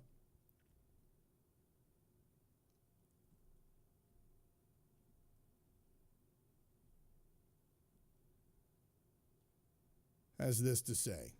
More than 47 million Americans, including 1 in 5 children, don't have reliable, affordable access to nutritious food. And as the cost of living skyrockets, more families are depending on SNAP benefits or food stamps to put food on the table. Republicans need to act now to make sure those benefits are available to people who depend on them. If they don't, millions of children, seniors, and low-income Americans will go hungry ahead of the holidays. Then you look at comments that make comments such as, why are 42 million Americans on food stamps? You shouldn't be able to buy soda and junk food. It's time for reform. People will say, why there are studies out there that show that the majority of people that are receiving these benefits can actually work. They're able to work. Mike Johnson made a comment that a study was recently done that the people who are receiving SNAP benefits, that there are a lot of them who are adult men sitting at home on their couches playing video games. I have not been able to locate those studies. I've been looking and digging and trying to find the studies that say that the majority, or that there is a large portion of those SNAP benefit recipients who are grown men at home on their couches playing video games. I can't find that. You'll not also be able to find any study that shows you SNAP benefits that are going to undocumented immigrants. And SNAP benefits can't go to undocumented immigrants. WIC benefits, which are a subsidiary of SNAP, can go to undocumented immigrants. They don't ask your citizenship status for eligibility. So SNAP does not go to undocumented immigrants. WIC can go to anybody. And that's actually on their I mean, that's actually a proven fact, a proven statement. WIC does not require or check for U.S. citizenship or a specific immigration status. Undocumented immigrants and other non-citizens, green card holders, refugees, and asylees can receive WIC if they meet eligibility requirements. So there is the ability for people on WIC. I just started researching that, so I'm trying to find out the studies that tell us that. But I did come across a few statistics here that opened up where some of those funds were going for the undocumented immigrants or illegal aliens. Now, I will just like to say up front here that I view WIC benefits going to illegal or undocumented immigrants. So I view WIC benefits going to undocumented immigrants the same way that I view foreign aid. We shouldn't be doing it. We should not be taking government funds which are actually just siphoned off of hardworking taxpaying Americans, kind of. I don't think we should be taking those funds and giving them to people who are not United States citizens or are here and considered an illegal alien. Having said that, I'm not sure if that's the conversation that needs to be had right now. When you step out, think about the Good Samaritan on the the Good Samaritan finds a man that's beaten on the side of the road. He doesn't walk over to, when the Good Samaritan finds the man beaten on the side of the road, he doesn't go over to him and be like, why were you walking over here? You shouldn't have been walking on this side of the street. You should have been over here. Why were you over there? That should not be done. He didn't give him a lecture and tell him that he should or shouldn't be walking. He helped the man. He dressed his wounds. He picked him up. He put him on his donkey. He carried him to a hotel. He told the guy, whatever he racks up, I'll pay you when I come back through. No questions asked. He immediately jumped in for assistance. Right? Having the conversation of who should or should not be receiving SNAP benefits or WIC benefits right now is not the point. Because when you have that conversation, you sound like the asshole. Right? If a person is in a dire need, in a dire situation, giving them a lecture about how they need not get into this dire situation or about how they can improve and make sure they don't get in the situation next time. That's all well and good for the situation next time. But that's not helping me right now when I need your assistance. The Good Samaritan on the side of the road bleeding out, dying. And he's going to get a lesson about how he shouldn't have been walking on that side of the road or should have been more careful. The families that are out there that are that are dependent, unfortunately, on the money that's coming from SNAP or WIC, they don't need your lecture. They need your help. Right? They need your help. All throughout the year, every year the budget comes up. Every year this is renewed. Every year they talk about the money that's supposed to be sent. The money that's the budget. Every year they do the budget. And every year they have a problem with the budget. And every year they have to do a continuing resolution on the budget. This is happening all throughout the year. Why don't we hear more about it? I'm not saying that they don't. Why don't we hear more about it? I mean, in an era of, in a time when 47 million people are about to lose their SNAP benefits, and again, I'm not arguing that they should or should not be on them. I made that known at the beginning of this so that nobody would freak out over my comparisons here. I feel like I have to justify myself before I tell you what I think should be going on right now.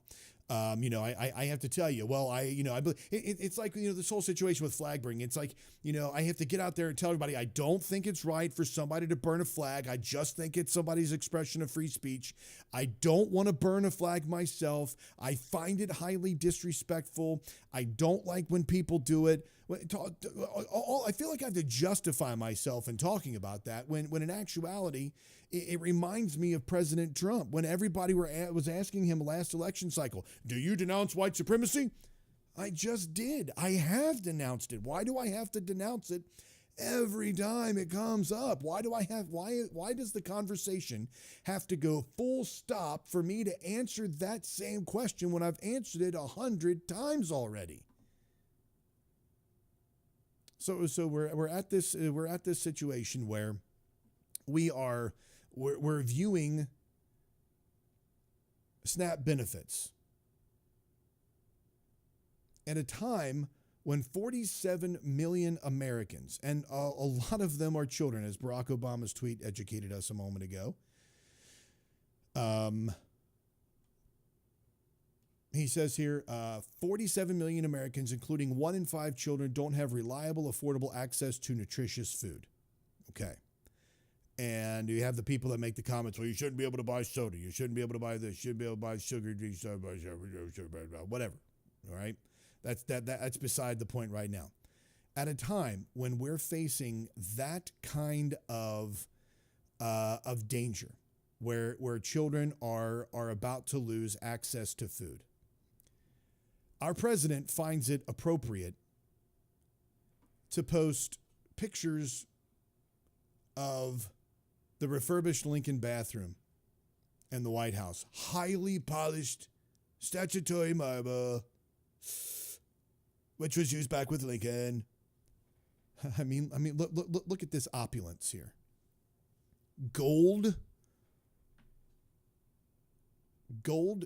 faucets, the mirrors. Look at these mirrors. That bathtub.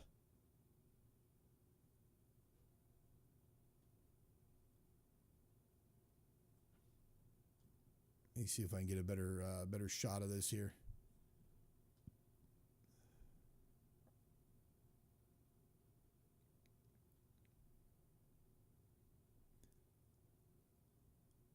Almost there, people. Thanks for your patience.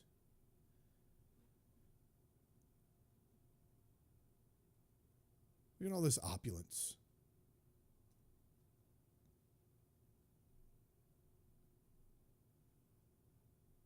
At a time when 47 million Americans are about to lose SNAP benefits and access to nutritious food, Trump is posting pictures of how the Lincoln bathroom was renovated.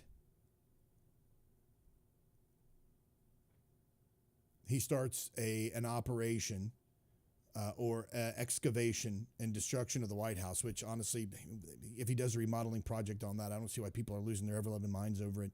It's just a remodeling project. In the midst of losing SNAP benefits, and in the midst of WIC being unfunded because of the budget, in the midst of all of this, Donald Trump posts opulent pictures of a renovation of the White House. He starts a renovation funded by private donors of $250 million plus. He accepts a private donation of $130 million to fund the military.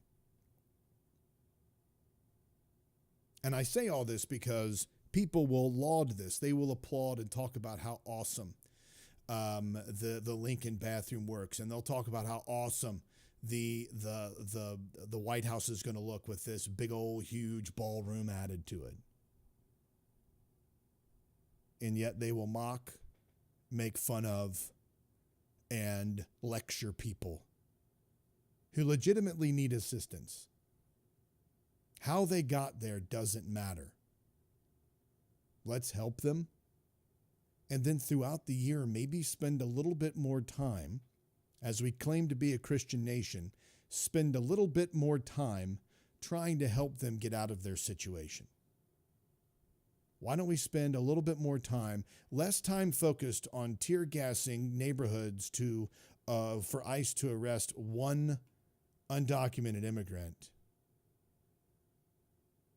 and perhaps focus on how we can help 47 million Americans become self-sustaining. Now, there are statistics. There are things that need to be cleaned up. There are issues. I understand that. Trying to fix the healthcare system when somebody is being wheeled into the emergency room is not the right time. Trying to demand gun control or armed officers in the hallways at schools right after a school shooting, not the right time. And as a Christian nation, or a nation that Christians like to consider a Christian nation, and I say that with an air of sarcasm, as a Christian nation, we should be asking for more of a Christian attitude and more Christian conduct. You're listening to the Aaron Barker Show. I am live on Vocal, that's VOCL.com, live on Rumble, YouTube, DLive, and Facebook. I am... Okay.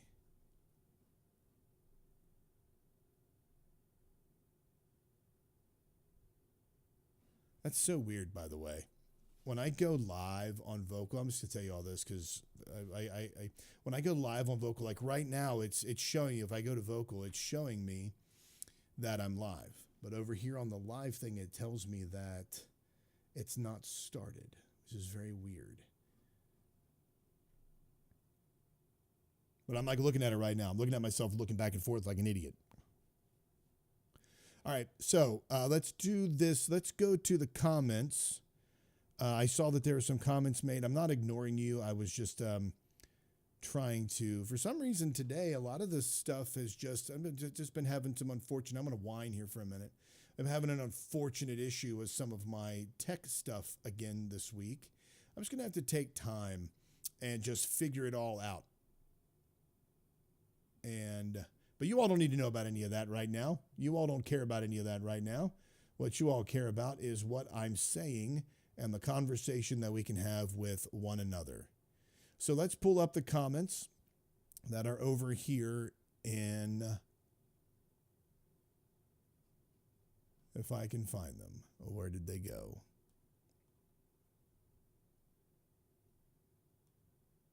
That's YouTube. Here they are. All right.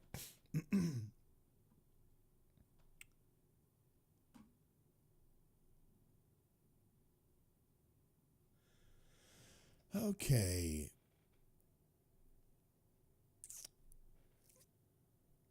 Kind of so going back. So now I wonder, Zoe, did you make any additional comments regarding the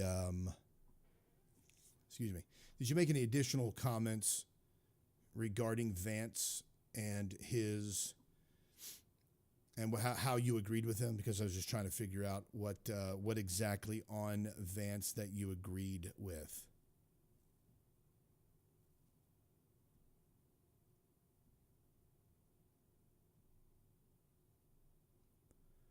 Okay. Tear gas. You know, I told him I was joking last night with my daughter and her boyfriend. By the way, I told him I was like, hey, my daughter was like, I'm gonna get a piece of candy. I was like, no, don't get candy. You have to check for poisons and razor blades and whole weapons and magazines full of bullets. You can't, So we were having a little bit of fun with that. But yeah, it was like, it's a lot better than the razor apples and such. So that's of course where he said, oh, so Deb is going over to Chip and Joanna Silos. That's awesome. You mean you're going to support them even though they have a homosexual working for them? Are you actually going to do that?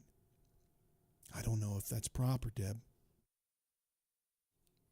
I think you better reconsider. Ask your pastor if you should do that. Yeah, you remember that people lost their minds over that too. Because Chip and JoJo had, they made that comment, that whole controversy.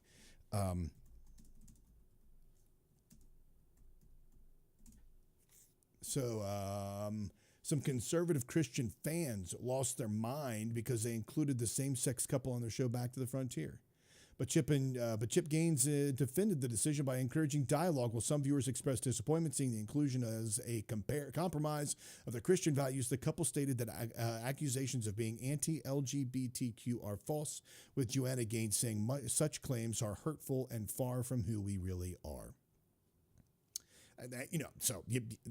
My wife loves Chip and JoJo. I think they're great too.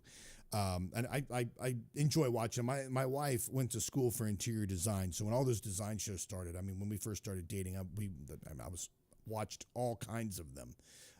And it was like a Saturday night. We would spend our Saturday night talking about or watching all kinds of design shows. Designing for the Sexes was one of them. I'm still here. Okay. Designing for the Sexes was one of them. Trading Spaces was another one. House Hunters. She liked that one just because of the real estate and house hunting, but like Trading Spaces and Designing for the Sexes was really interesting. And now she watches this one, Love It or List It. She loves watching that one too, which is a lot of fun as well. That's why the whole thing disappeared on me, or the whole thing. There we go. Let's go to this one. That's why. There we go. Excuse me. Yes, the Congress does have to approve. Now you're saying any military action. There's the War Powers Act, but this type of action that President Trump is taking against the boats, yes, they have to approve this. You can't just indiscriminately continue to bomb people and not provide any proof, because honestly, you could be bombing anybody. Rand Paul said a few weeks ago that these boats are not capable of making it to the United States unless they filled up with fuel 20 times. So when you have this type of action, I think there's a presidential war powers where he's able to make, if it's a direct retaliation, 9/11, I think, was one of those things. If we have direct, somebody just bombed us and he's like, hey, let's do this, let's go. But continuing those actions, you have to get congressional approval on. I think it's the Emergency Powers Act, which allows the president to do certain actions, but then continuing, you have to get the congressional approval. The mind is, I don't know if I'm getting into heaven, LOL. I don't think anyone does, really. There are a lot of people out there who will say that they do, in fact, believe that they know that they're going to go to heaven for certain. And a lot of Christians would take umbrage with you saying that. And now would be the time for me to be a good Christian and say, yes, you can know for certain. If you were to die tonight, would you know that you would wake up in heaven with Jesus? You can know right now, bow your heads with me and say this prayer. I, the mind of Zoe, am a horrible, dreadful, terrible, disgusting, filthy, vile sinner. And I acknowledge that. But Jesus, I'm sorry. And I ask you into my heart. And I'll live for you. And I'll pay my tithes. And if my church covers up years and decades and hundreds of cases of sexual abuse, I'll agree with it, because the pastor's always right. In Jesus' name. That would be your prayer. That would be what you would say. And when I say that, I'm not being facetious. The Assemblies of God this week, it was revealed by NBC News that they shielded accused predators and allowed them to keep abusing children. Look at that. I love organized religion. It says that a children's pastor was caught filming girls in a church bathroom in Arkansas. Elders suspended him for a few weeks. An Illinois preacher was accused of sexually abusing children. Church leaders sent him to therapy rather than call the police. In California, a worship minister went to prison for molesting boys. His congregation threw him a party when he returned. Since the 1970s, the Assemblies of God churches have repeatedly reinstated ministers and volunteer leaders accused of sexual misconduct. I'm pretty sure they booted Jimmy Swaggart, though. Finest Dake was also part of the Assemblies of God, and he got booted because he was transporting an underage girl over state lines for sex. And Finest Dake is the compiler and editor of the Finest Dake Annotated Reference Bible, which I have a copy of. It's really funny, too, because I had a version from the first original version of that. And in it, the study notes said that I've still got it upstairs, but after the fire, whatever the fire didn't destroy, the water did. So I've got those Bibles upstairs, and there's actually, I think I took pictures of it in case it, continued to corrode and be destroyed. There's actually a section in there where Finest Dake says that interracial marriage is not biblical, and that in heaven it's going to be segregated. But then in the later versions of that, they just took it out conveniently. But he was part of the Assemblies of God. They defrocked him back in the day because of that charge. There was Jimmy Swaggart, who was caught with hookers in a bedroom at a hotel twice. The first time was the infamous crying, and then the second time he told him it's flat, none of your business. Yeah, the second time he got caught.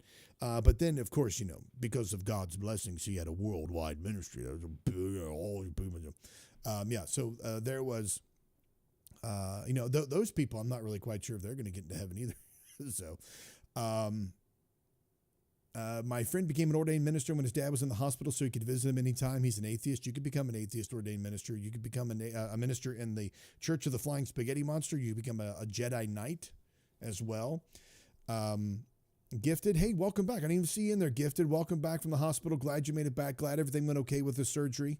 A little sore, doing well. Thanks very much for that. Yeah, I did want to hear your thoughts about Vance and the wife thing. It was Deb pinned that, I believe. Thanks, Deb. I appreciate you doing that.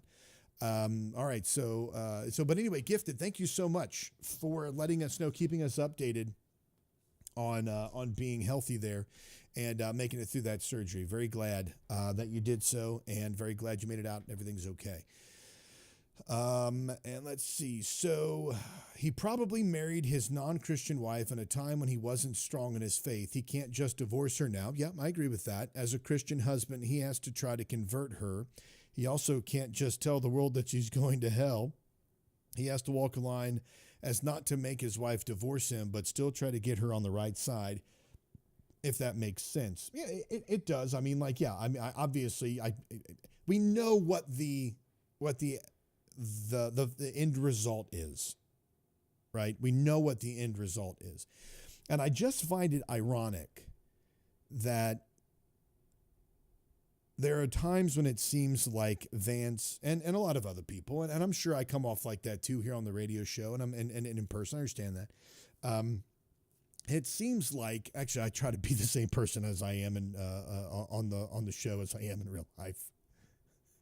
So yeah, if you ever meet me on the street, you're pretty much going to get this all in your face. No, we know that that's the logical conclusion of his belief, and he's masking it, right? I mean, I understand, and it's kind of nice that he doesn't say, "My wife's going to burn in hell if she doesn't convert." It's nice that he says that. We know what he believes. We know what it finishes out, but instead he cops out with, if she does it, well, it's free will, you know. It says here, so you continue, Mind of Zoe says, can't just tell the world she's going to hell. He has to walk a line. Okay, yeah. On the free will thing specifically, that's a true statement. Everyone has their own will to accept or deny the Lord. Unlike another religion, Christians aren't called to force the unbelievers.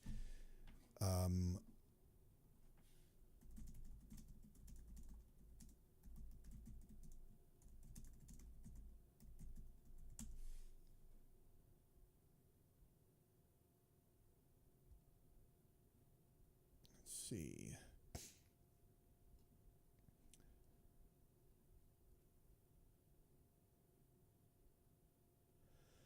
If you remember, like we just talked a bit about the theonomy.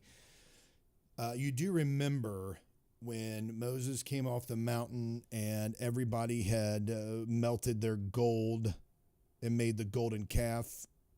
Like, he killed them all. He unalived all of them. He was like, grab your swords. Moses was like, hey, grab your swords and go take care of all these people. Right. So Gifted, I'm assuming Gifted is talking about the SNAP. He says, empirical evidence. I see illegal using SNAP all the time in Oklahoma and brag about it. That's not empirical. That's anecdotal, right? I'm not doubting you. I'm not saying I don't believe you, but that's anecdotal evidence.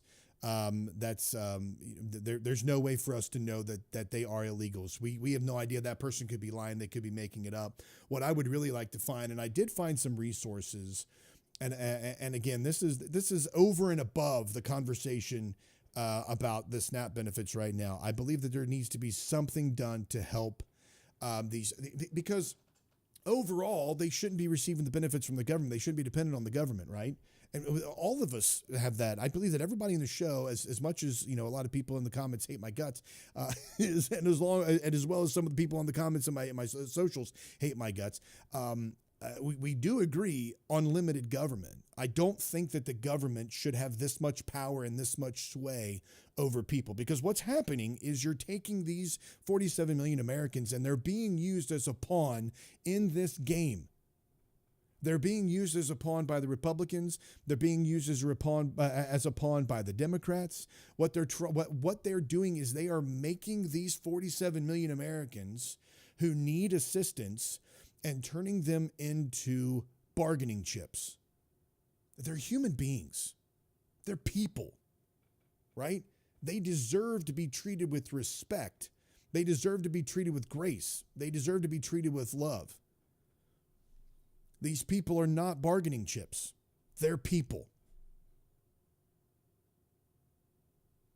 And that's probably that's one of the most frustrating things about this, because the Republicans and the Democrats are using the people that are on SNAP as bargaining chips.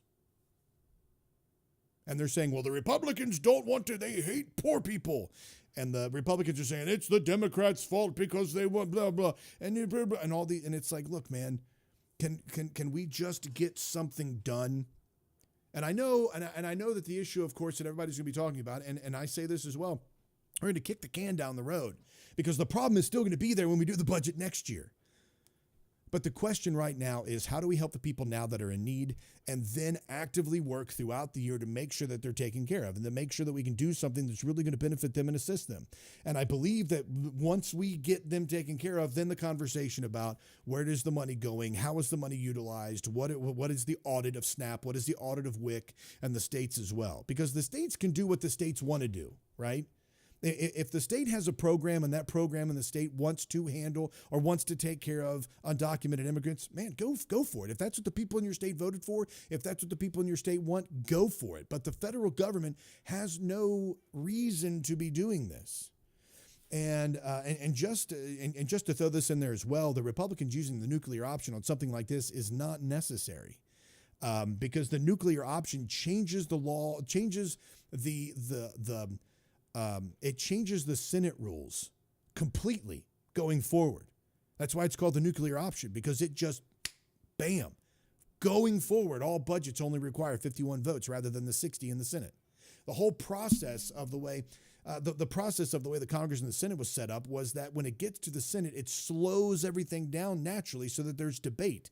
It prevents things from just being ramrodded through the Senate and thrown into law without some type of moderation. All right. And the filibuster was created so that the majority doesn't trample over the minority rights. And then the filibuster, and that to vote, first off, to end the filibuster, but then to vote for the nuclear option, to end the filibuster and to stop, that doesn't just change this particular situation, right? They have reconciliation, which is used. And what reconciliation does is it brings out the ability to have 51 votes for a particular issue. But that can't be done because this is a continuing resolution. And I think it can only be invoked once a year. When you do a nuclear option, that means that when the Democrats get in there, it's the same thing for them. And I only say that when the Democrats get in there because that's honestly, that feels like it's the only way to really get some people to listen. Because I don't think they're looking at it as in a pragmatic way is helpful or ethical or Christian. I don't think it's helpful to look at it like, well, when they get in there, you'll be sorry. No, it's not about you'll be sorry. It's not about that. It's about us doing what's right all the time, which is very difficult. So for them to use the nuclear option on this, I don't think that's a viable option. I really don't. And again, they unfortunately, I think they've that since this is a continuing resolution, they can't invoke the reconciliation. But this whole process is something where Republicans and Democrats just need to stop, slow down, have the conversation, meet out all of this stuff, and fix it. Right. But regarding this, again, moving forward to the next time that this whole situation happens, between now helping the people and then we need to figure out some solutions, some real solutions on a state level. If a state wants to have, and I'm sure they do, particular plans and such to help people in these regards, they should be doing it. But the dependency on the federal government is unfortunately creating such a drastic and heavy burden on people who can't make it. And that is where the church should step in. I do know that the Mormon churches, their net worth, I look this up all the time. The net worth of the Latter-day Saints is approximately $293 billion as of early 2025. They are estimated. I mean, I'm pretty sure that they have more, that their net worth is higher than the Catholic Church.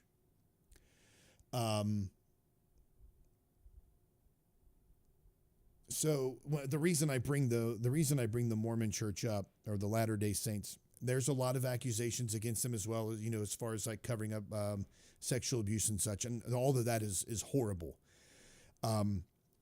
Their value, I'm pretty sure that they do. I know, I can't quote you exactly, but I do know from research in the past. I just can't tell you the exact things that they do. They do a boatload of stuff for people in need. That's how it should be done. Private funds, private donations to private institutions that are helping out people like that. Coming from the government, you have these lockdowns, these standstills, these shutdowns, which prohibit help, turn people into a bargaining chip, and stop real progress from happening. And this is another thing that I agree with when it comes to limited government. When you look at that entire process and why it matters so much to have a limited government is when you look at the scope and the size of the federal government and the departments that are being utilized and the departments that are not being utilized. When you look at the administrative costs that go into running SNAP, or that go into run the Department of Education. The Department of Agriculture is where SNAP is under, by the way. So like you look at all of the administrative costs that it takes to run the Department of Agriculture. And then you look at something like Samaritan's Purse and the administrative costs that it takes to run that. I think that they have one of the highest nonprofit ratings when it comes to their actual dollar being spent. It's up in the 90s. It could be like 95% or above of your donations are utilized for the actual purpose of Samaritan's Purse. And there are other ministries out there. That's just one of the first ones that pops in my mind because I used to be a Billy Graham fanboy back in the day. But Samaritan's Purse and other nonprofit organizations whose administrative costs are very small.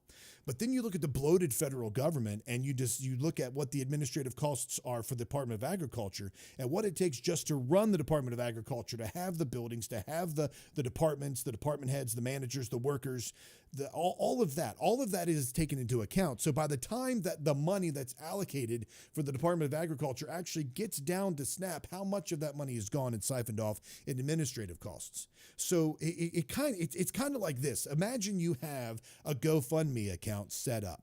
And the GoFundMe account is for you to buy groceries every month, okay? So you get $100 and you donate to your own GoFundMe account. Well, the GoFundMe is going to keep a percentage of that money, and then they're going to transfer that money from you back into your checking account. That's really what you're doing.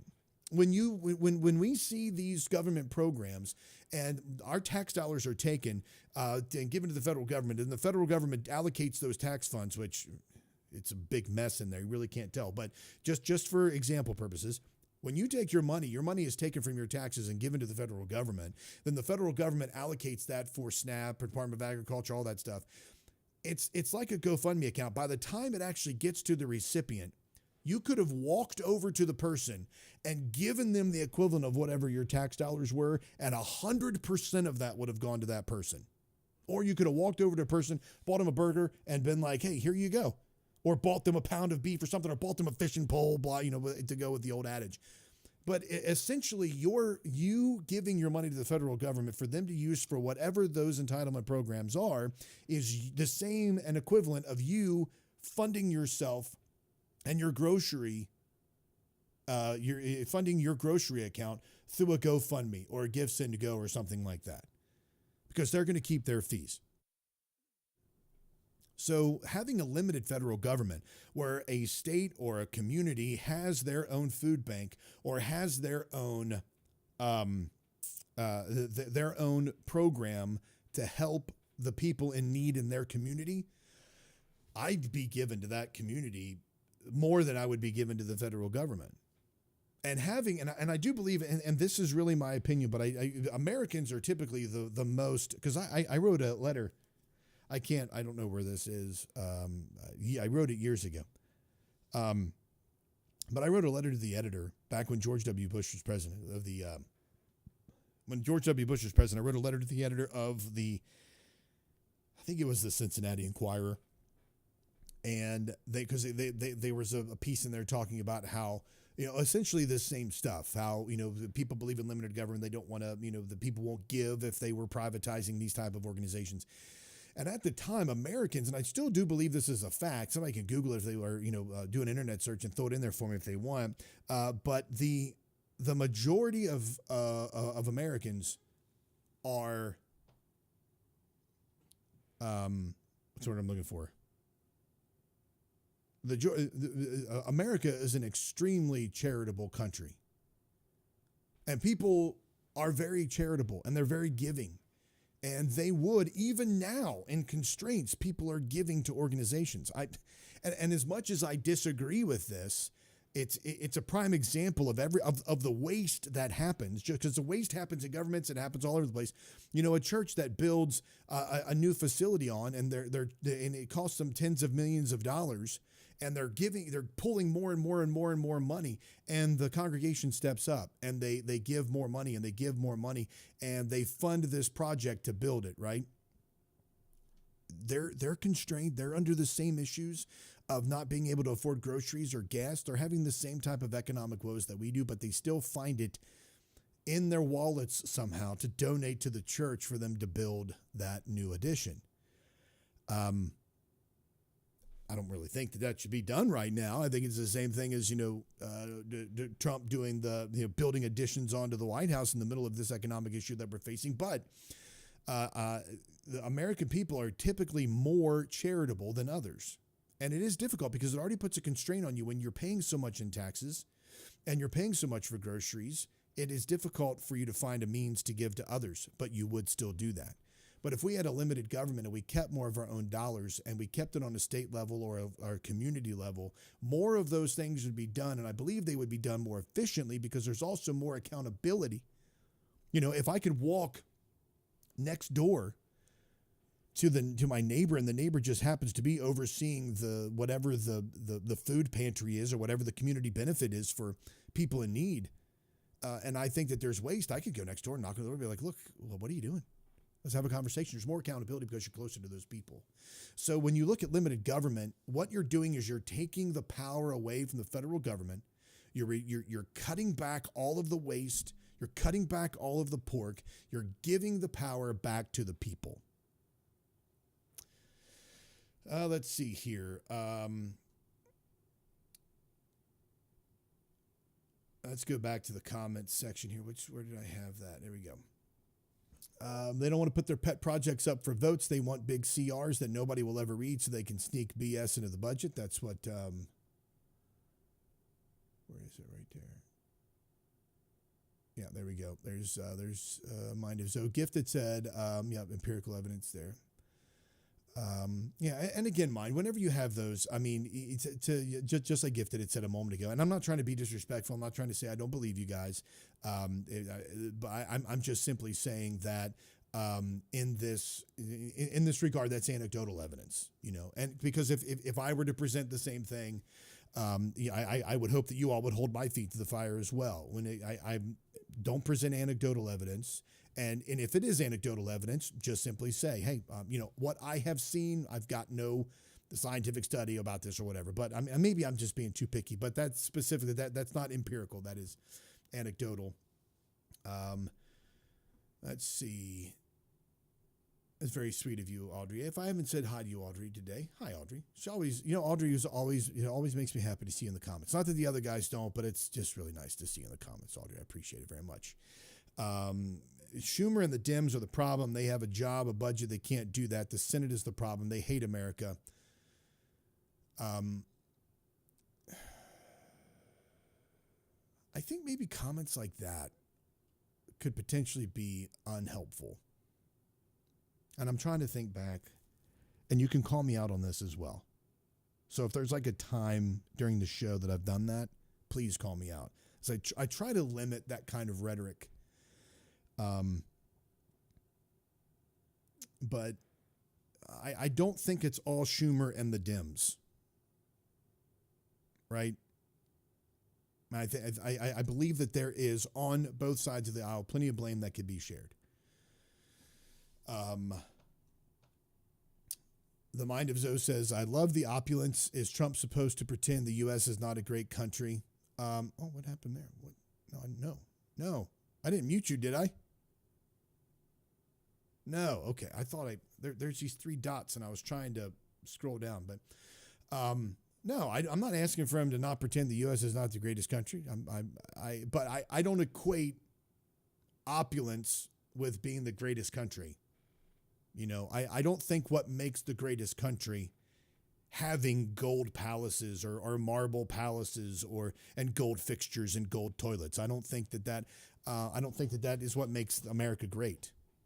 And I don't think that's kind of like, in the latter part of my years, the older I get, a lot of people are like, oh, when you go to church, you should wear a suit. Isn't God worthy of you wearing a suit and seeing your best? I don't think that is what God looks at. I don't think that that's what makes us a great country. I don't think that it's necessary for us to have that type of opulence to prove that we are somehow the greatest country. So no, don't pretend. We are the greatest country. I'll say that absolutely. We are the greatest country. What I don't want to do is first off, act like that's the only way to show it, and then to be doing that or bragging about it while someone is in need. You know what I mean? Let's see. Make everything with old scrap wood. We don't want to look like the richest country ever. Yeah, I mean, I think that's kind of missing the point, Zoe. I'm not saying that. Of course, some people would like that rustic look. I'm not saying that we should build things out of scrap. What I'm saying is the timing of it at a time when people are suffering, at a time when people are really legitimately in need. This is the kind of post that we see from our president. I just don't think it's appropriate. Because there are also, if we want to look at the teachings of Jesus, there are very specific statements about rich people not making it into heaven, about it's easier for a camel to go through the eye of a needle than it is for a rich man to enter into heaven. I mean, there are passages like that which show us, if we're going to be going back to a biblical discussion here, there are passages like that specifically show us that, yes, that type of opulence can be considered arrogant. And then on top of that, to do that at a time when someone is struggling is, I think it's inappropriate. Yes, Gifted, no tax dollars were used on the East Wing. Never said that tax dollars were used. I'm saying that starting that project with $250 million plus, think about like this. If Donald Trump were to come out and say, America, I love you, you're great. To show unity, I am going to suspend the project to expand the White House with the extravagant ballroom. Never been in a ballroom more extravagant.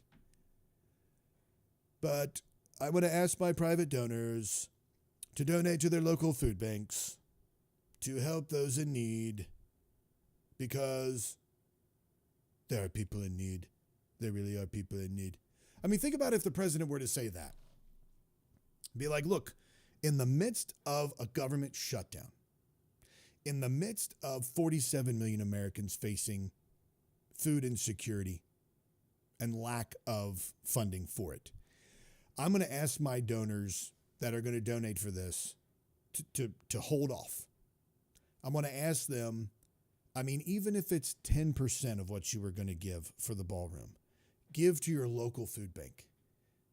Give to your local charity. Find some way to use this money for the public rather than for a ballroom, right? I mean, think about that.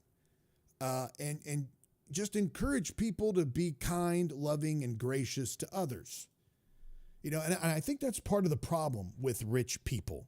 People that have money, they're tone deaf. They really are. You know, I was associated with a Christian ministry. It was just simply it was a glorified trailer park, and it billed itself as a private Christian retreat, right? But the owner was was a millionaire. And we're not talking about just like he had $1 million. He was a millionaire. Net worth of the place that I worked at was like $10 million plus his own personal finances, etc. And we would have to sit in 5, 6, 7, 8 hour long meetings. And that is not a joke. Large portions of these meetings, there were times when nothing but braggadocious statements were made about how extravagant some of the things that he had done was, some of the great opportunities that they had, some of the money that they blew, and some of the money that there were times that happened. Didn't happen all the time, but it did happen. All the while, the workers there were being paid under poverty level money, barely able to afford groceries, racking up credit card debt just to make ends meet. The healthcare costs. There was a gentleman that worked at this place that was, his daughter was special needs. Healthcare costs kept racking up. No assistance whatsoever. Yet driving in brand new vehicles, talking about the amount of money spent on specific trips and the amount of donations, etc. So much so, honestly, and so much so that towards the end of my tenure there, they wanted to send, and I think they started to send the person that was the cook in the kitchen to a local free food bank to get food for free so that they could then bring back to the retreat, fix, and sell to clients or sell to guests. Rich people and people with money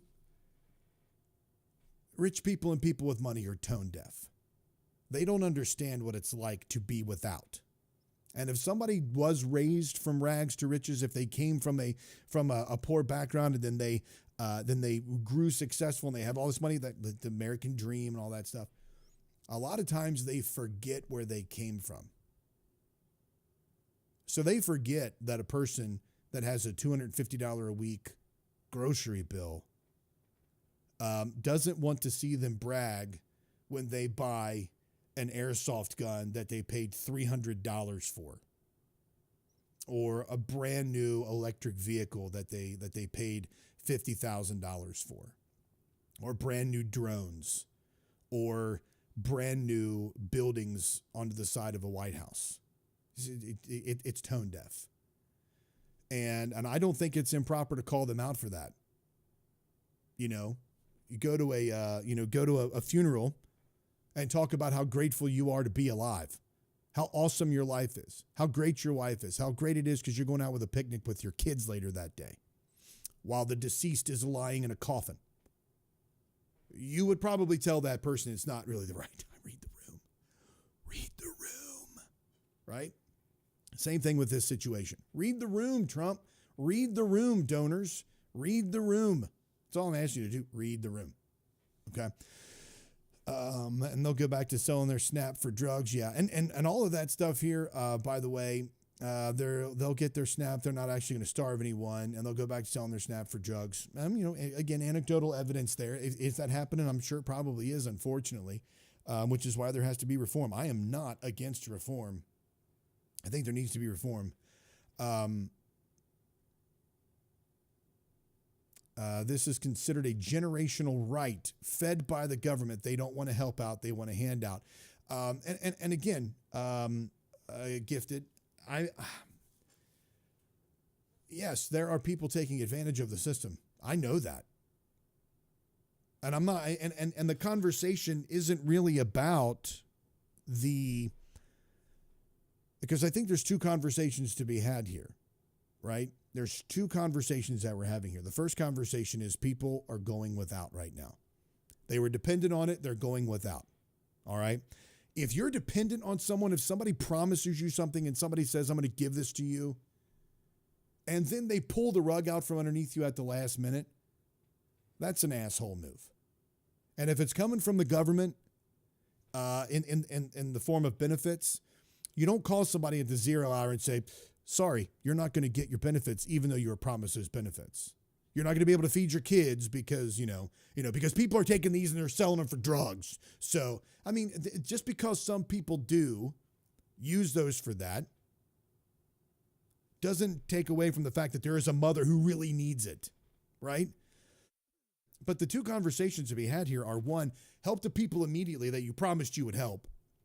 And then the second conversation is, once we provide the assistance, now let's find a way to fix this so that you, individual, are not in this situation again, right? But the second conversation doesn't preempt the first conversation. As mentioned earlier, when the Good Samaritan was walking down the road and found the man beaten lying on the side of the road, he wasn't like, "Why did you take this way? You really shouldn't come this way by yourself. It's a very unsafe roadway for you to take. Why would you do this? I don't know if I can help you because you came this way and it was really stupid. You know, other people come this way all the time and they're beaten up because they're drug dealers. You know, people come here all the time and they sell their commodities and such, and they're beaten up and they're robbed for that. You know that happens. People are beaten all the time for the things that they do. Hey, thanks. Your blood spurting out, you're dying on the side of the road, and here's a guy giving him a lecture. He didn't do that. He helped the guy, right? He didn't preempt the guy. He helped the guy out. So that's all I'm saying. Two conversations, right time to be had, wrong time to be had. Yes, Aaron, I think Jesus would go there too. Oh, you're talking about down to Waco? I believe so too. Jesus was in Waco, Deb. Don't you remember David Koresh?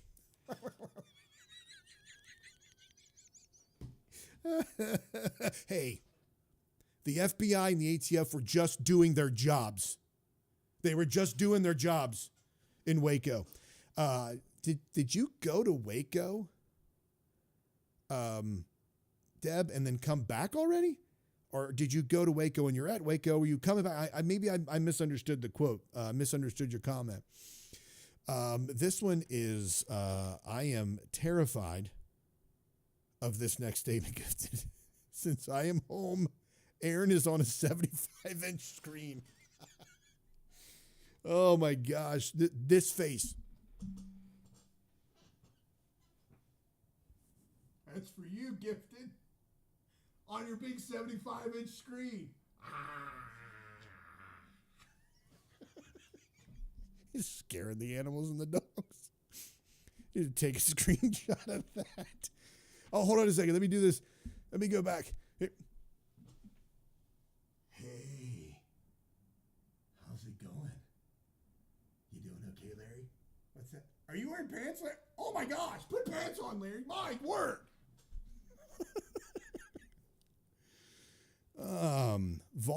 My volume is low? You're saying my volume is low?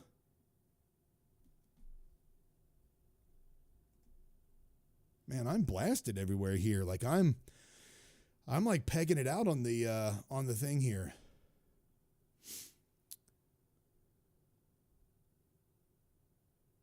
Property Brothers, yes, Deb. We used to watch that one too. We liked that one as well. Designing for the Sexes, my wife really liked it. I'm trying to think of the guy's name that was on that show.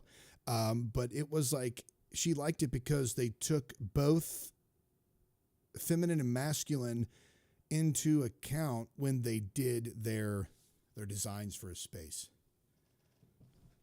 Let's see. Hey, look at that. Brian's here. When did Brian get here? Welcome to the show, Brian.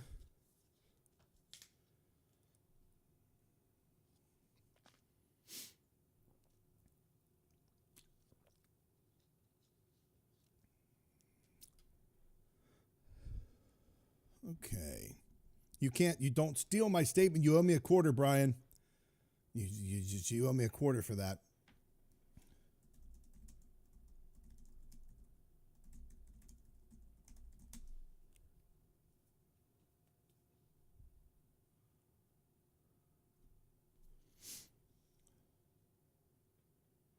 Let's see.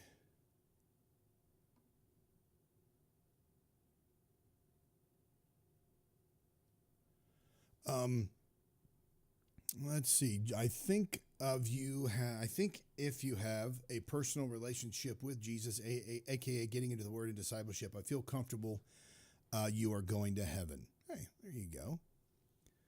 That sounds interesting. Sorry, I just saw your hashtag down there, Deb.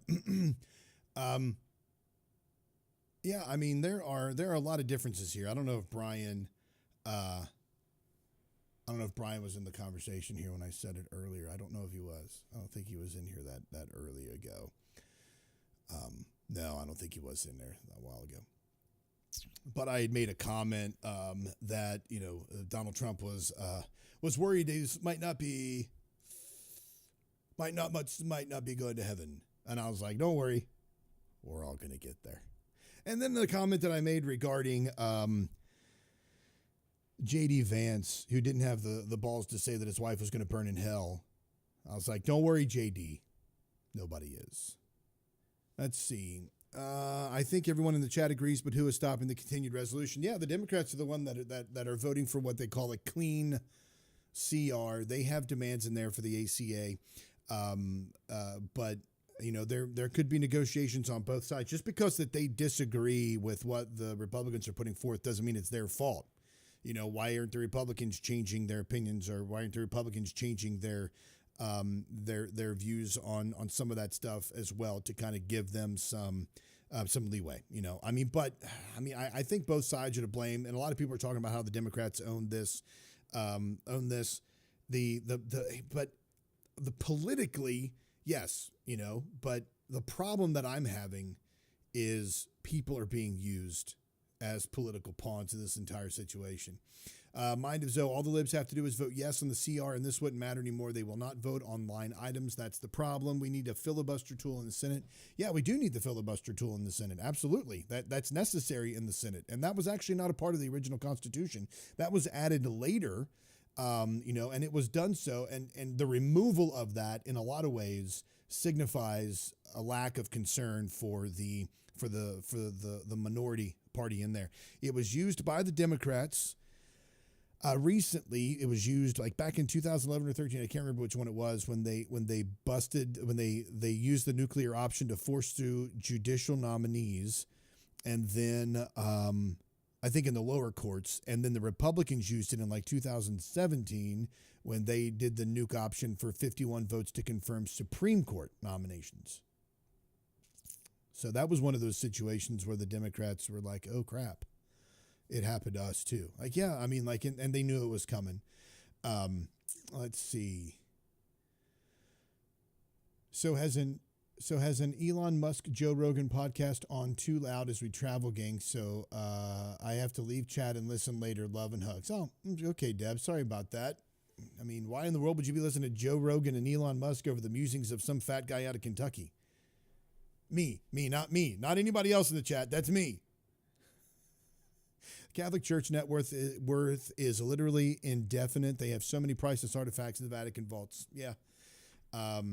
Be careful out there, Deb, of course. I do agree that the churches should be taking care of the poor, not the government. Absolutely. I'm glad that we do agree on that. And it's not just the churches. I think there are social organizations out there, because honestly, I don't know if churches, if they were in charge of all of this, if they would allow, the LGBTQ community to be assisted with this. I mentioned this earlier, and I want to bring this up real quick.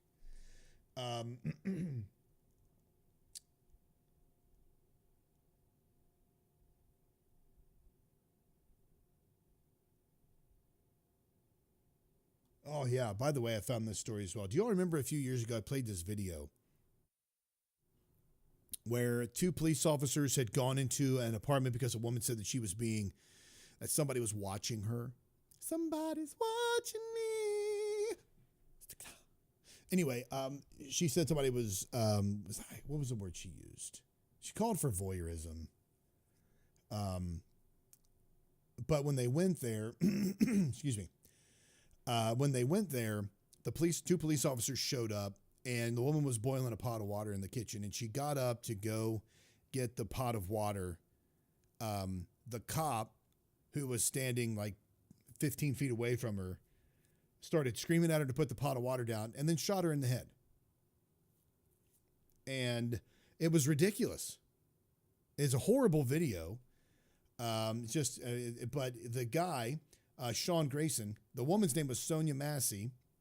The guy, the officer at the time, Sean Grayson, Now he's a former sheriff's deputy in Illinois, was found guilty of second-degree murder after a trial that lasted a little more than a week. The jury began deliberations on Tuesday morning and returned the verdict on Wednesday afternoon. And so he went to jail, which is good. Now, he went to jail for how long? He was arrested after he killed, I think it's Massey, Massey. He was arrested in July after he killed Massey, who had called 911 in the first place about a possible prowler. That's what it was. Grayson loses his cool, tells her repeatedly to drop the pot before stepping around the counter and shooting at her. The family has secured a $10 million civil settlement in response to that. It doesn't tell us, doesn't tell me how long. He probably hasn't been sentenced yet. He was found guilty of second-degree murder. So it's he hasn't been sentenced yet. So we'll see what the sentencing is. And also, this was from a couple of weeks ago. The killer, Detective Miles Cosgrove, who fired the fatal shot that killed Breonna Taylor during the raid on March 13th, 2020. And Cosgrove, along with two other officers, Jonathan Mattingly and Brett Hankinson, returned fire after Taylor's boyfriend, Kenneth Walker, fired a shot. Federal ballistic tests confirmed that a bullet from Cosgrove's gun struck and killed Taylor. Cosgrove fired 16 shots into the apartment. He was fired. Trying to see, the Brett Hankinson is the one who just went to jail. He was sentenced to 33 months in prison. I'm trying to see if the other folks have been tried yet in that, because that was just another case of police abuse and police brutality that needs to be addressed. And but they were taken out, or they were put in jail. So I saw that about the ex-cop who killed Sonia Massey. I just wanted to bring that up, and glad that he did.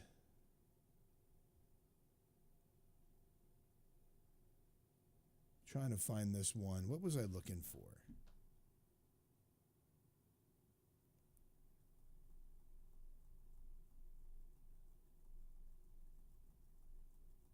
What was I looking for?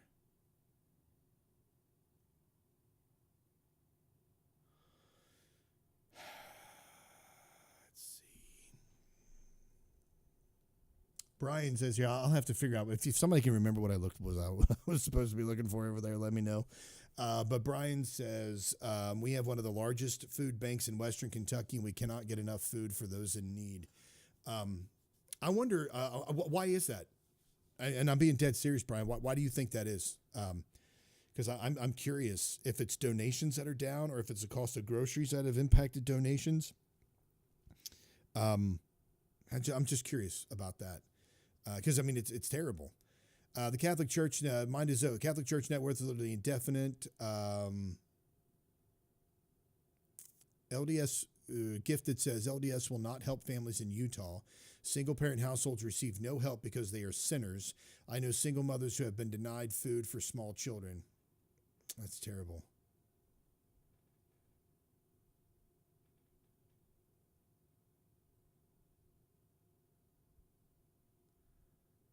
He says they also sue for lost tithe revenue. That's interesting, because I believe it was the former president who passed away, Russell Nelson. I think it was him who said that they don't even need the tithes anymore, that they have enough money, that the people paid tithes out of obedience. But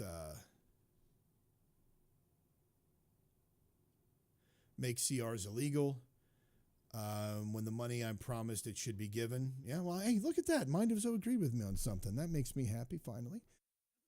Finally found something he agrees with me on. The senator agreed, but the senator using this to fund circumcisions in other countries. I know I posted that up there. I posted that video, and it still gets a lot of traction. I posted that up on socials, but I would like to also see the proof of all of that broken down and where those were going, because I know that first, I would just like to say, all federal funding should stop. All all foreign aid should stop, every bit of it. And that includes to Israel. I mean, and in certain situations, like with what's happening in Jamaica now, which, by the way, is tragic. I love Jamaica. It's a gorgeous place. My wife and I absolutely love it down there, and as so many people do. All right. Well, hey, Audrey, thank you so much for hanging out with us. I'm actually going to be closing this up here. So any of the last comments, make sure you make those down. Make sure you put in your final comments there. But thanks for hanging out, all. Have a great weekend. You all be blessed as well. Let's see. What was I saying? All foreign aid should stop. All foreign aid to Israel, all foreign aid to foreign countries. In certain situations, like something like Jamaica, if we can help out with that, yes. But we should stop all foreign funding. And any SNAP programs or WIC programs that are federally funded. I know SNAP cannot go to, as I mentioned earlier, SNAP cannot go to undocumented immigrants, but WIC can because they don't check citizenship status. That's just like foreign aid, and it should stop as well. So all foreign aid should stop. I think we should stop funding the Department of Defense as well. And I think we should go down the list of government agencies and just start hacking away and eliminating them. If they are viable and if they are providing a useful service, they'll survive in the private sector. If they're not providing a useful service, then we don't need them. What is the purpose of having them exist if they're not providing a viable service? So not only that, if I believe, I'm losing my train of thought here again. It's getting towards the end of the show. What was I saying? Viably funded.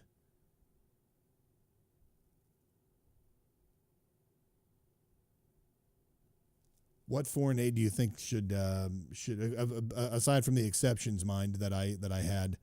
Actually, I'm gonna call you Zoe.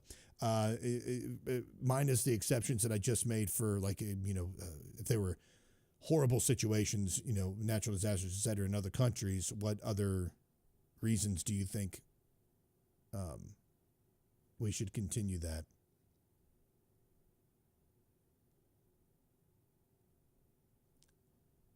Man alive, dude. Why am I allowing myself to get so distracted today for some reason? What was I talking about? I was saying that foreign aid should stop. We should start hacking and getting rid of agencies that don't provide a necessary service. And if they're viable, they'll survive in the private sector. I think that's pretty much what I was saying. Maybe I just need to shut up after that statement. Let's see. You can't wear pants. I was just joking. I honestly didn't know you weren't wearing pants there, Gifted. Churches, Zoe says, churches, social organizations that are community-based, not government-funded, and charity of individuals should help the poor. Absolutely. And the give to Caesar's, what is Caesar's? In that regard, when you use that passage of Scripture and then you compare that to Romans 13, we're supposed to use it for necessary services that are in Romans 13. Because as much as I want to help people out and as much as I want them to be assisted, I still do not believe that it should be paid through the federal government. Let's see here. If all foreign aid should stop, but it should be some other people. Depth of War, Department of War, can't side. Well, Department of War, Department of Defense. But it is the Department of War now. Has it officially been changed to that? Regardless, Department of War, Department of Defense, we should stop funding all of that. We really should not be funding the Department of War. I think that there are several departments that need to be hacked away and removed, and all of our funds returned. Okay, folks, this is one of the ways, by the way, that you can help me become independently wealthy by ordering a host of these products you see behind me. So if you go to mypillow.com, use the promo code Barker, you can get these extremely soft, amazing towels that actually work for a great price. Just use the promo code Barker. You can also, by using the promo code Barker, just for your order, you can get a 3-pack of their new Rev 7 energy drinks. These are really, really good. They have no sugar, they have no caffeine, and there's no crash in these either. Fantastic. They're wonderfully flavored. But if you go, you just by ordering, you get a free 3-pack sample pack. Use the promo code Barker, and then it also comes with a subscription as well. You can use that. And then also the bed sheets, even though I don't think they have the percale bed sheets anymore. However, show me in the Constitution where the Department of War is constitutional gifted.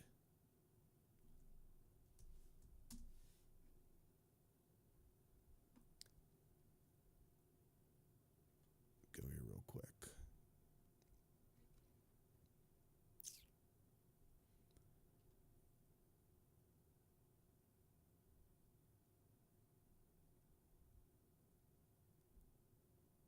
Oh boy.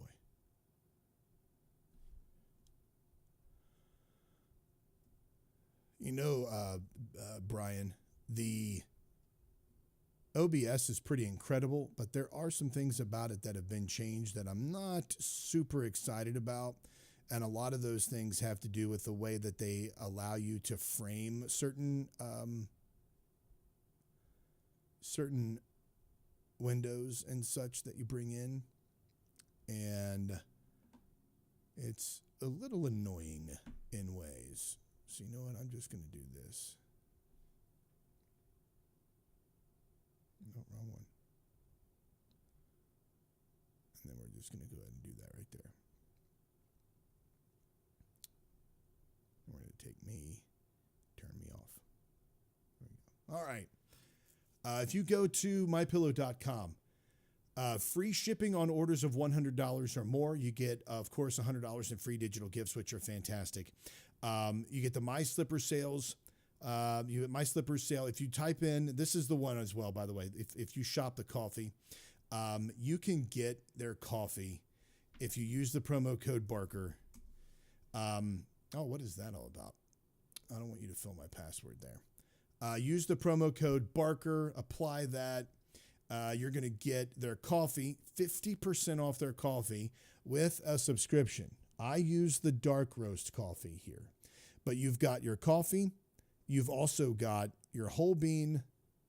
You've got your ground, and you have, if you go to a separate, you have to go to a separate place. Oh, Barker 1 is not valid. I don't want Barker 1. Barker, there we go. Just use the promo code Barker. If you go to the coffee section, though, they also have your pods. So if you like the individual cups, you can also use the, wrong one. I'm trying to turn that. That's not right.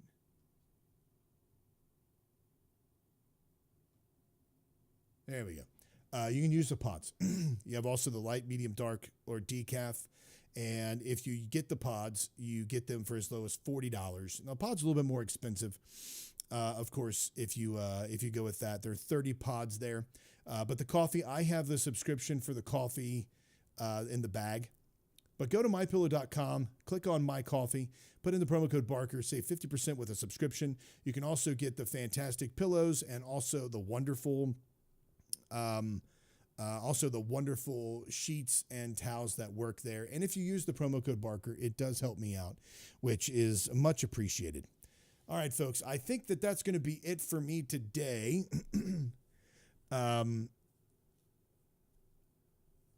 So let's see here. Now, here we go. Now, see, this is kind of one of those, let's see. Let's be intellectually honest here. Gifted. The Department of War is not constitutional. Yes, you are correct, Zoe. It's the Navy that is constitutional. There's not even supposed to be a standing army. The army is supposed to be pulled from the states and the militia. The states are supposed to be responsible to keep up their own. I mean, think about that. Restoring and returning to a place in a country, in a place in a time in history where each state was supposed to keep their own militia up and running and trained and ready at the drop of a hat. You didn't have a standing army because everybody minded their own damn business. But then Gifted says here, soldiers should not be paid. Wow. Gifted, don't be a douche. Let's see. Soldiers should not. Yeah, okay. So the Navy is. So there he is again. Soldiers should not be paid. Soldiers should not be paid. Yeah. Then it's. Why is that? Why is that repeating? That's weird. The Marines are part of the Navy. I suppose there's an argument that the rest of the branches are unconstitutional. When did the Marines become part of the Navy?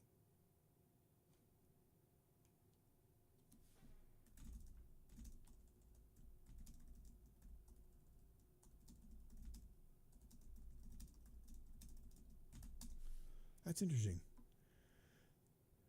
Since 1834, when Congress placed the Marines under the jurisdiction of the Department of the Navy. Interesting. So they circumvented the Constitution by taking the Marines and putting them under the Department of the Navy. Interesting. Isn't that interesting how they do that stuff? And you know overall, I don't think you're a douche, Larry. I was poking fun at you. But we shouldn't have a stand. But and that's what I was going to say earlier. I believe that we should cut and slash departments that don't work. But the problem is you can't do it all at once, because that would throw us into an economic depression and nightmare. All right. The whole thing of restoring the country to a limited government, you can't just go in there and remove everything. But you can go in there and remove little by little, bit by bit, just like we were talking about here with SNAP benefits and people that are on those. You can't go in there and just say you don't get anything. But I think that there is in SNAP and some others, there is like a graduated scale where after a few months you get less and less and less and less. If that's not a proposed bill, if it's already been put into practice, that should be something that's put into practice. Like, look, we're going to give you these benefits, but it's only to get you through. This is justice. This is just something to bridge the gap between total starvation and you being able to buy food, right? Between total starvation and you being able to supply for yourself, right? I mean, I think that that's totally fine. But we do, by continuing to have these, and I think it was Gifted that said this earlier, it does become a generational thing where the government's always going to take care of you. They're always going to be there. They're always going to walk behind you and give you all of this stuff. There needs to be a graduated a scale to make sure that people are at some point self-sufficient. It has to be necessary to do that. So, all right, folks, I think I'm going to end that here. And you all have been amazing. Thank you so much for the comments. Thank you for hanging out with me. Next week, I hope I just started doing the show again after, being off for the summer. I think it's my 4th show back. I'm still trying to get some of the technological, the tech details worked out regarding some of the framing and things of some posts. So I apologize if that's kind of throwing me off, but the show's just only going to get better from here.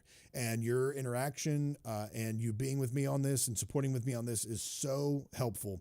If you go to aaronbarker.substack.com, you can follow me there. You're going to get updates of the show when it's published. So you'll get the podcast will come through that. It'll also be uploaded to iTunes, all the different podcasting things. But you'll be able to get the video there, the transcript, additional articles and information. I also, if you go there, to Substack, I will be doing some midweek shows. I'm going to start doing that as well. And one of the reasons I'm doing that is because not everybody is able to jump on here on Saturday. But if I do some midweek shows, then I'll be able to encourage more people, more conversations to listen and watch. And then also, if you subscribe, you can subscribe to that for as little as $5 a month. And if you subscribe to it, that again does help me, but also you get subscriber benefits. So it allows you, when there are subscriber-only shows that are released or live subscriber-only shows, updates, and behind-the-scenes information, you get that as well. So if you would feel so inclined to go and to subscribe, aaronbarker.substack.com. You can subscribe there, share with everybody. Have a fantastic one. Gifted mind, thank you all so much. Gifted, I'm so glad you're home. I'm so glad that you're feeling better as well. Thank you to them. Thank you to Brian, Audrey, Deb, everybody that was able to join us. Thank you so much. God bless. And you all have an absolutely phenomenal week.